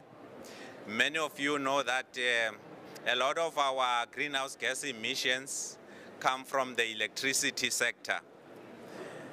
And obviously, we put forward an ambitious NDC that clearly articulates our intent to transition from the current fossil fuel to the clean sources of energy, the renewable energies. But to do that, as a developing country, you need this international collaboration. You need this spirit of collaboration. And therefore, we worked with the honorable ministers here and their technical teams to finally launch today what everyone has seen in the papers, a joint declaration, a statement of intent, a clear roadmap on where we want to go jointly. So what we are going to do next is obviously to continue to work with a technical team that will then operationalize this historic agreement that we have with the 4 countries. In the country itself, we are setting up a finance task team that will then look into the details of the financial contributions that were made to make them align with the investment plans so that we can immediately start with the implementation. So we are setting up the finance task team. We are ready to roll our sleeves and work on this, but we really welcome this deal. On behalf of Minister Creasy, I really want to welcome the deal that was signed today. I also want to extend the message from our President, who is the ultimate leader on this climate change. He has issued a statement. For those that might not have seen it, please check your Twitter, check your social media. You'll see the statement from our President warmly welcoming this particular deal. So with those few words, I want to say thank you, and thank you.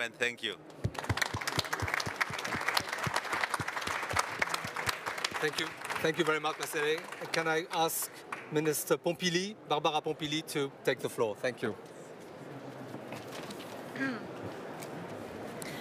Thank you, Stefan. I'm so delighted to be here today with my colleague to announce this very important agreement. Let me first thank South Africa for its commitments and this important endeavor towards carbon neutrality in 2050 with an ambitious pathway that was communicated thanks to its enhanced NDCs recently. This Just Energy Transition Partnership and Declaration marks the beginning, you said it, of a long process. But it also provides us with a new method to team up and gather to decarbonize faster the world economy and to address effectively the problem of coal. And let me insist on the just transition factor of the deal. Today, we are not only announcing a financial transition, but rather a long-standing commitment to work with South Africa on its energy transition, on renewable, hydrogen, electric cars, but also on social aspects, such as reskilling, TVET, and the support measures to make this transition acceptable for all. But because we need everyone on board. So congratulations, and let's hope that we can duplicate this model with many other countries. Thank you very much. Thank you very much, Minister. May I call on Minister Vicky Ford to take the floor, Minister for the UK Government for Africa. Thank you, and it is an absolute delight to be here with our great friends from South Africa and to be wearing a South African lanyard right now. And with our great friends from France and Germany and with the US and the UK and the EU to have brought this deal together. Now, this is an incredibly important deal. The South African energy system, the electricity system at the moment, is the world's most carbon-emitting energy system. And it's also not very reliable, which is a major challenge for South Africa and for their economic functioning and for their manufacturers. But this deal will help South Africa to achieve its aims to end the reliance on brown coal and to move forward into renewable energy. And doing that will help to create jobs. It will help to make the energy system more reliable, and that will help with manufacturing. It will help pave the way to new electric vehicles, to hydrogen-powered vehicles. But it's also going to be done in a just way, in a way that will help put support into those people whose livelihoods are most affected by this transition away from brown coal. It's been a huge, huge honour not only to host this conference in the UK, but to have had a team that's been leading these negotiations. It mobilises $8.5 billion of financing. The UK has mobilised 1.8 billion bilaterally, and then also we're the largest donor to the SIF fund that brings many of us together. It is a true commitment from so many like-minded countries. We are like-minded, France, on so many things, and thank you for hosting us today. It's a true honour to have brought like-minded countries together to really help in this transition that we know is going to be challenging, but must be done. And thank you to South Africa for leading the way to prove to others that this can be done. Thank you.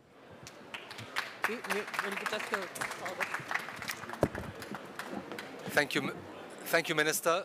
And may I ask both ministers, State Secretary Jochen Flassbach, Parliamentary State Secretary Flassbach, to say a few words on behalf of the German government.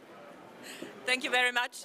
The whole German government is very, very proud and honored being a part of this very, very important group and congratulating the South African government to do this very, very encouraged step, leaving the world of coal and carbon and going into the world of renewables. My congratulations. Hopefully this will be a signal, like a lighting house to other partners worldwide, because without your encouraged step, we won't reach the 1.5 target, but with you, we are very, very confident that we are on a very, very good pathway. And we are continuing our long-lasting collaboration in the question of energy and decarbonizing. In the moment, we have running projects of over 1 billion euros. And so we are committed to give another 700 million euros to this famous project. But I have to add, it is necessary that the private sector has to come in just to improve this sum to make our target reachable. And a last point I would like to add, and this is a point that development and energy, development and decarbonizing has to go hand in hand so that it can be a fair transition, also fair for the young generation in your country, for giving them jobs, for giving them a perspective, and just to take them with us in this wonderful endeavor. Thank you very much for your courage, and thank us all being a strong group of supporters. Thank you. Thanks, Maria, and thanks to all of you allowing two representatives from Germany. You have the rare opportunity to listen to a flaxbud and a flassbud already in Germany, not easy to differ. First of all, to South Africa, through you, Marcela Kekane, a huge thank you. Overall to your NDC, which is really ambitious, and we are very grateful because you set the bar.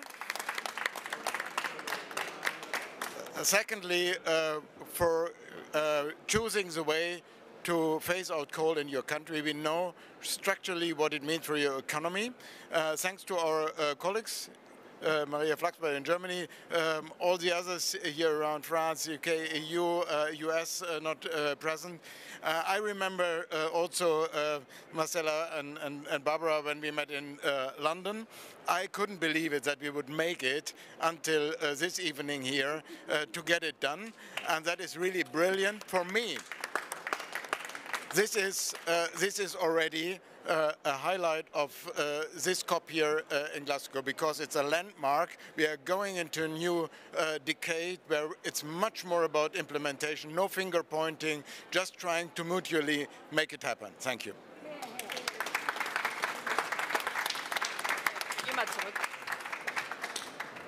Thank you very much for these upbeat words, and I suggest we have a final photo opportunity. Maybe if everybody could stand up and take a picture.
Okay, go. Okay. Good afternoon, everyone. My name is Lola Vallejo. I'm the Climate Program Director at IDRI, the Institute for Sustainable Development and International Relations. If you could please make space, we had to start a bit late, but we're very happy to have a few people today to have our event on sport and climate, setting an example and mobilizing for the climate. We're going to have a shortened session and hope to finish about 6:10. We hope that's fine for everyone. And without further ado, I'm going to introduce you to our distinguished panel, which we're very happy to have put together to discuss this topic of sport and climate. First, we have Mr. Nicolas Svenningsen, who's the UNFCCC lead for Climate Action Unit, and who is making us the pleasure of being here today in a role that maybe not many people know about UNFCCC, not so much in the management of the Secretariat, but more on the term of action. We also have Julie Dufus from the International Olympic Committee, responsible of the sustainability team. Hannah Mills, the Sustainability Ambassador for the International Olympic Committee and an athlete that is very committed on sustainability issues, as well as Georgina Grenon, Environmental Excellence Director for Paris 2024, and Benjamin Lévesque, the Head of Climate and Biodiversity. Thank you, everyone. I'd like to maybe start first with Nicholas. If you could tell us a bit more about what the Climate Action Unit does within UNFCCC, because not many people might know about what it does, and in particular related to sport. Well, thank you so much for those words, Lola, and it's really a pleasure to be here. There's so much you can say about climate action, but I really want to focus on the Sports for Climate Action framework, which is something that if you go 3 years back, or maybe it's 4 years back already, when we had COP24, we launched a collaboration among sports organizations from all over the world with the objective of doing two things. First, to get the whole sports sector, the whole wide sports sector, to move together towards a climate neutral vision and a climate neutral world. And secondly, to use its enormous reach to inspire and educate and raise awareness on the need for take climate action and the need for sports to take climate action. Now, you would ask, why are you doing this with sports? Is this really the worst sector in the world? And of course not. But sports has a significant climate footprint. We know that. We don't have the exact figure, but it's quite big. But what is really important with sports is that while not everybody may have a favorite politicians, almost everybody will have a favorite team, a favorite athlete, a favorite club. And if we can get them to carry the message of climate action, it is really, really important.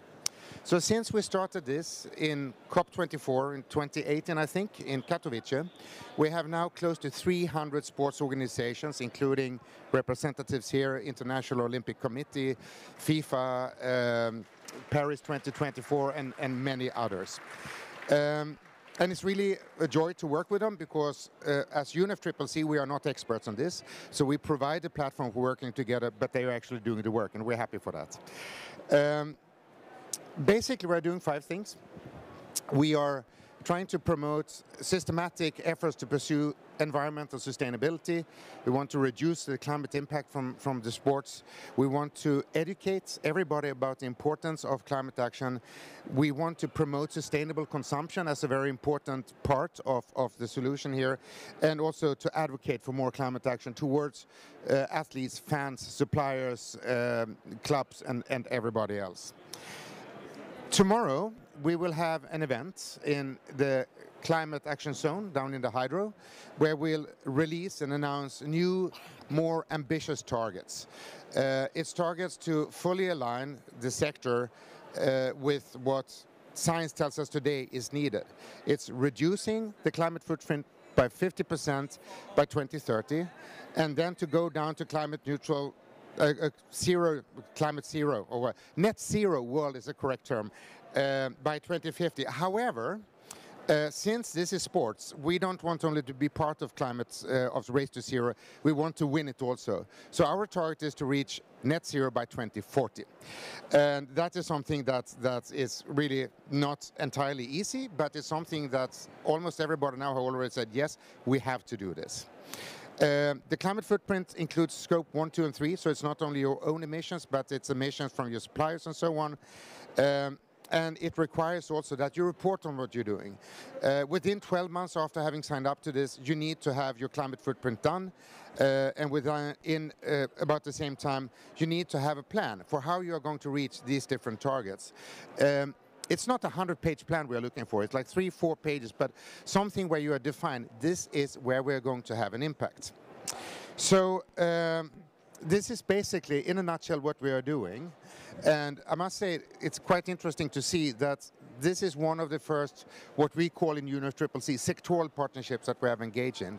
And it's been, so far, really, really successful. And we're seeing a lot of interest from other sectors to follow suit with what sports is doing. So already in that way, the Sports for Climate Action Framework is doing what it's supposed to do. So I'll stop there and hand back to you. Thank you. Thank you very much for your great intervention, and it's great to hear about what the Climate Action Unit does. I'd now like to turn to Julie Doofus from the International Olympic Committee. If you could maybe tell us a bit more about what the IOC does in terms of sustainability. Sure, thank you, and a pleasure to be here with you all today. I think Nicholas sort of spoke a bit about what I was going to say, but a lot of people say, why sport to me? And Nicholas spoke a bit about the reach that sport has, and we have such an opportunity to reach so many people, and I'll talk about that in a bit. But also we have a responsibility. There's a lot of impacts with sport, a lot of carbon footprint. We fly a lot all over the world. We have sport equipment, etc. So we really feel a responsibility to do something about that. So we were one of the first organizations that launched the Sport for Climate Action Framework with UNFCCC. And we've made the commitment to reduce our scopes 1, 2 and 3 by 50% by 2030. And then we have an interim target of 30% by 2024, just to keep us on track. And already we're partly there. We have our new headquarters, which are one of the most sustainable buildings in the world, and we have a hydrogen fleet. I won't talk too much about the Olympic Games, but we have made a commitment, it's contractual now, that all future Olympic Games have to be climate positive, but I'll let our friends Georgina and Benjamin talk about that in a minute. And also we work with the Olympic movement, so that's a lot of the international sport federations, the national Olympic committees, to really support them as well in sports to not only reduce their carbon footprint, but also really use sports as the advocate agency that it can be to reach so many people. So that's really important to us. So we wanted to walk the talk before we started to reach out to the audience. And talking about reaching out, we have the athletes. So the athletes, the Olympians that we have, are just such a great advocate to reach so many people. As Nicholas said, you know, a lot of people have a sport fan that they just adore. And if we can tap into that and support our athletes and give them a voice, then we can reach a lot more people to really take action on the individual, in the individual capacity, but also within their communities around the world. So that's our plan. And Hannah, sitting beside me, who is a 2-time world Olympian, gold medalist, silver medalist, and I think now the greatest British sailor of all time, female, I'll say greatest ever, who will talk a little bit about how we're working together to really support the athletes in raising their voices and really support them also in the transition from being an elite athlete also into a career of working in sustainability. So thank you. Thanks a lot. Hannah, can you tell us a bit more on the way you've navigated becoming a sustainable athlete and how you'd like others to follow suit? Yeah, I guess I got interested in sustainability in a strong way in the Rio 2016 Olympic cycle, just from what I witnessed sailing in all parts of the world, particularly with plastic pollution, and that was kind of my gateway into understanding why it was there, where it had come from, how it's having a massive impact, and kind of brought me to the point where I am today, where I'm just engaged in such a wide range of sustainability issues as an athlete. But I guess what I'm really passionate about is using my voice, but also engaging and encouraging other athletes to use their voice to lend it to some of these massive causes and massive challenges that we're trying to solve globally. I think for me, nothing like sport or the Olympic Games brings people together as much as that does. And you know, you see over 200 nations coming together at Olympic Games to compete, but also to meet each other in the Olympic Village, to chat about different cultures and different experiences, and it is just an amazing coming together of the human race in one place. So it's hugely powerful. And a great example was yesterday. We launched a video with over 50 Olympians from the Tokyo Olympics and Paralympics, all coming together saying different lines of a script that we'd written, addressing the world leaders here at COP26 to say, look, you know, we did our bit this summer in Tokyo under immense pressure and adversity. Tokyo delivered a Games which no one thought was even going to happen.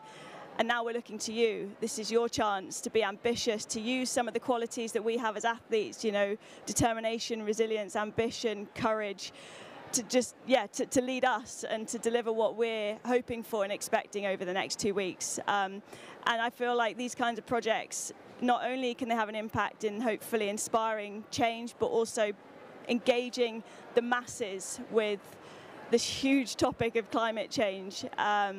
Where, you know, we're seeing people are engaging, but we need more. We need every single person on Earth to be engaged with it and to be involved and wanting to do their bit. So, yeah, that's in a nutshell, I guess, how I feel that athletes can play their part. Thank you so much for this rousing speech. And I also think it's incredibly inspiring to hear you. And now thinking of the transition from Tokyo to Paris, the next games are in Paris in 2024. Georgina, do you want to tell us a bit more about how can Paris live up to the challenge also that's been laid down by the IOC and Hannah? Thank you, Lola. Thanks, everyone. Thanks to the French organization as well for giving us the possibility of sharing this with you today. You know, Olympic and Paralympic Games is the biggest event in the world, and we are facing humanity's biggest challenges. So, of course, we couldn't organize the Games in the way they used to be organized in the past. And this is why Paris 2024 has committed already from its bid to be fully aligned with the Paris Agreement, to reduce its emissions by 50% compared to previous games, and then to offset not only its unavoidable emissions, but beyond its unavoidable emissions, as to leave, with the first game, to leave a positive impact on climate. So this is in a nutshell what Paris 2024 has engaged in climate. Is it easy? It is not easy. Let me try. It is not. This is a race, you know, we have to win, and this is where athletes actually inspire us. You know, because we actually all have to become climate athletes. You know, this is an opportunity to do things differently, to get inspired by the resilience, get inspired by the objectives, and be able to go beyond what was done before. Right. So in our case, it translates into, as I said, securing already our type of energy. So our energy is 100% renewables. And that's it. This is what is going to happen, right? It's building in a more efficient way, or actually not building at all. This is why we're having 95% of our infrastructure existing or temporary. And whatever little we're building low carbon. You know, this is how you start slashing emissions, you know, in a very concrete, in a very pragmatic way. So, you know, it takes a lot of energy from everyone in our teams, but also takes a lot of team spirit and teams work with international organizations, with the IOC, you know, and with all our suppliers and team members to make this happen. And I know, Benjamin, you're going to tell us a bit more about how we are actually making it happen. Yeah, Benjamin, tell us a bit more concretely, how does Paris 2024 want to tackle climate? Thank you, Ola. Thank you, Georgina. Thank you, everyone. The first point on how it works is that everything is linked with our carbon budget. It doesn't work very much. Can you switch maybe with Georgina? Thank you, Georgina. Is it working? Yeah. It is. So yes, the first point is that everything in our organization is linked with our carbon allowance, our carbon budget, because as you know, the measure and the indicators are really key to perform on carbon. And what's also important is to have some clear guidelines. And on that, thank you to the IOC having written a very precise methodology that you can find on their website, which is how you evaluate, how you assess the carbon footprint of Olympic and Paralympic Games. So this carbon allowance, it's 1.5 million tons of CO2. So that is a significant impact, of course. It's around 7% of the impact of the city of Paris during 1 year. What is behind this 1.5 million tons of CO2? There is 1/3, no surprise, on travel, and of course it's Scope 3, so we take all the emissions. There is 1/3 on construction. As Georgina was saying, we are relying on 95% on existing or temporary venues, but still we are building some housing in Seine-Saint-Denis, and it has a carbon impact. And the third part is the operation, so it's security, logistics, etc. So that's the first very important point, this carbon allowance. Then I would like to share maybe 3 ingredients on how it works. The first ingredient is that the method that Georgina was talking about, it's anticipating, avoiding, reducing, offsetting, and mobilizing. On the anticipation, well, we made the first assessment 7 years before the games, during the bid. And that's how we are thinking our carbon impact. And each time we are re-estimate it with all the team within Paris 2024, with of course the financial team. We really work on carbon as we work on the euros. So that's one point on the methodology. On the avoiding, reducing, offsetting, I'm sure you're familiar with that, but what is not obvious is cutting by 2. Second ingredient is that we have a software, a carbon software, which is a pretty simple software, because the idea is to guide our decision. So it deals with 1,000 of data. That are the key data that will be the games concerning travel, etc.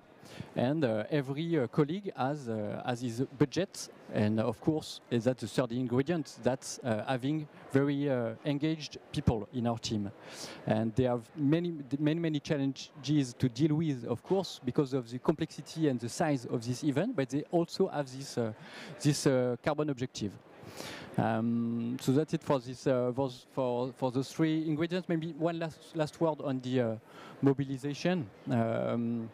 We are using, in fact, 2 other carbon softwares. The first one at the individual level, and all our colleagues can evaluate, calculate their own impact, personal and professional impact, and we share with them. We are coaching them to reduce their personal impact. We are working on that with the ADEME, the French Agency of Environment, and another software will be something that we will share with the other event organizers that do not have a carbon team, the staff to work on that as precisely as we do. But that's not the only thing about mobilization. Yeah, so we're saying mobilization is important. It's important to do it at an individual level. It's important to do it at a national level. And then it's important to do it at an international level. So this is why tomorrow we will be joining, the Race to Zero. We will be formally committing, or actually formally communicating to commitments that we have already made to reduce our emissions by 50% in 2024 and to completely offset our emissions and actually go beyond and leave a positive impact in 2024, thus meeting the objectives of the IOC for 2030, but doing it in 2024. So very important to walk the talk. I think this is what we are trying to share as well. Is it easy? No. Is it done? No. But we are trying to progress in our way and hopefully get all of you in Paris in 2024 to celebrate this win as well. Thank you. Thank you very much. Thank you very much, Georgina. I think even though we started a bit late, I'm still going to take a bit of time to have maybe a couple of questions. The setting is not really easy for you to communicate questions, but if you have any and that is burning, go for it. Hannah, do you want to say one? Yeah, yeah, I think from my perspective as an athlete, I think it's really interesting. I don't feel it's talked about enough is sponsorship in sport and who events or athletes choose to partner with in terms of the messages they're trying to send, and I think that's a really important topic because we do have global audiences and we do have young people who are influenced by athletes or sporting events, and so the messages we want to be sending to them are positive messages of brands or corporations that are trying and getting there to do the right thing. And yeah, I'd just be interested in your opinions on whether there should be a global framework for all sports to sign up to around the criteria for sports sponsorship, because that would be incredibly impactful if that came to fruition. I don't know who that's for. Yeah. Who wants to take this one? Who wants to take that? Well, all I'm going to say is that, are you going to write one for me? Because I'd be very happy for such a thing to exist. I think you said it. I mean, well, maybe what I could add is that the best sponsors are those who actually bring solutions, right? This is what we're trying to do in Paris 2024, is to work with our sponsors to find those solutions, because organizing these games in a different way, most of the solutions are actually not there. And we cannot bring them up on our own. We need, those who actually can bring solutions to work with us and to deliver them by 2024. So I think this is, I'll say maybe the more positive way of looking at it is get sponsors the opportunity to show their best in these sporting events. Yeah, I completely agree, and I think for me, sport and sporting events has such an opportunity to showcase some incredible innovative solutions that are out there that maybe aren't necessarily getting the limelight that they could have, and the platform sport has to showcase them is pretty incredible. So yeah, I completely agree. Maybe choosing sponsors which are part of the Race to Zero also could be a criteria, because you are committing to that. So just a thought. Someone was interested in asking a question, so at least others will hear it.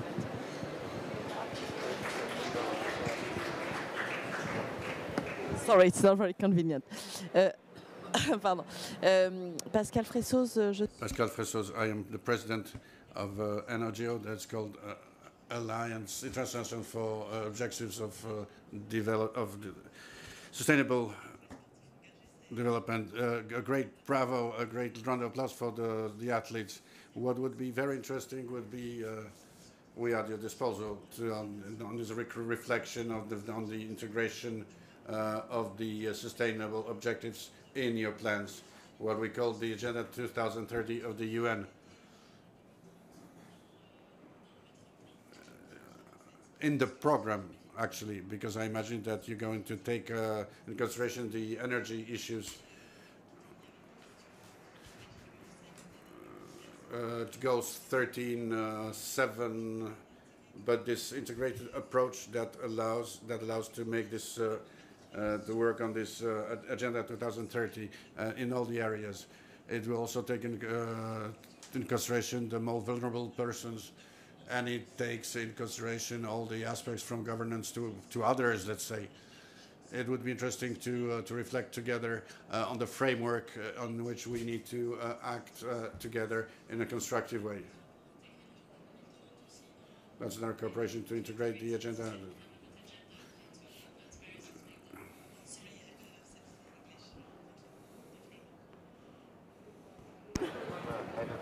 Merci.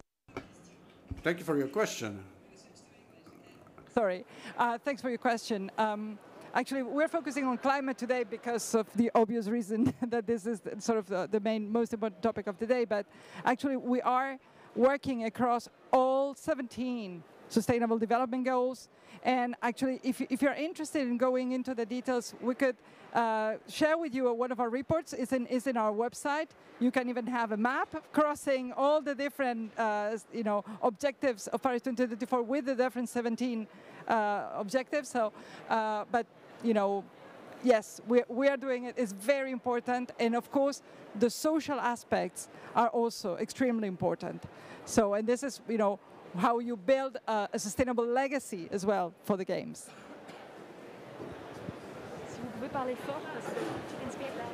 Okay, maybe I'll take off my mask then. It will be louder. No, I had a quick question mainly addressed to you, to Georgina and Benjamin. So my question was, you were mentioning the solutions that you had to find and that still don't exist. My question is quite simple. Are you actually working with academics and universities in order to work on these solutions that probably exist within our laboratories? Solutions that don't yet exist.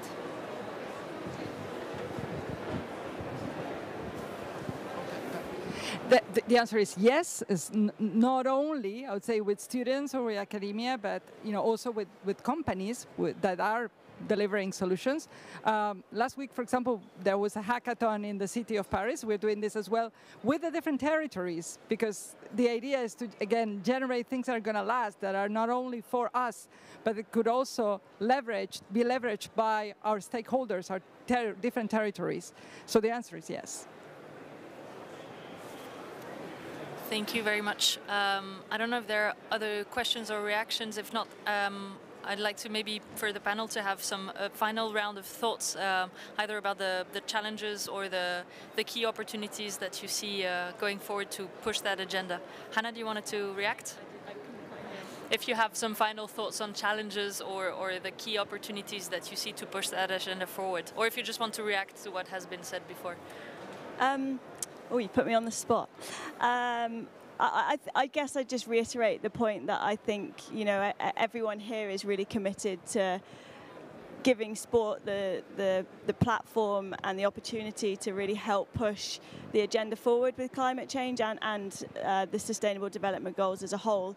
And I guess from my point of view, I think athletes can be a key player in that. I appreciate we have a carbon footprint as well, like the sporting events that needs to be looked at. But yeah, I'd just say sport is incredibly positive. Has an incredibly positive impact in so many different areas, and if we can harness that positivity and courage and commitment that it takes to be elite athletes, then I think we stand a really good chance of tackling this crisis in the way that we need to. Thank you so much. I don't know if there are some final thoughts from the panel. I think we're coming to... I think I'm just going to finish on something that Georgina touched on, actually, because while we're doing our best, a lot of the innovation actually isn't there right now. And a good question about working with universities. I think sport have got to come together with universities, academics, research institutes, and our partners as well to really find these innovations and these solutions, because a lot of them right now are not actually there. So, and only by working together with all of these sectors, I think, and this is not just with sport, I think it's across everyone, we're going to solve this crisis. Yeah, thank you. And to maybe give a contrasting picture to that is that I actually think it's going to be easier. And the reason I believe it's going to be easier is that we have had these discussions for 25 years. We have known about climate change for more than 100 years.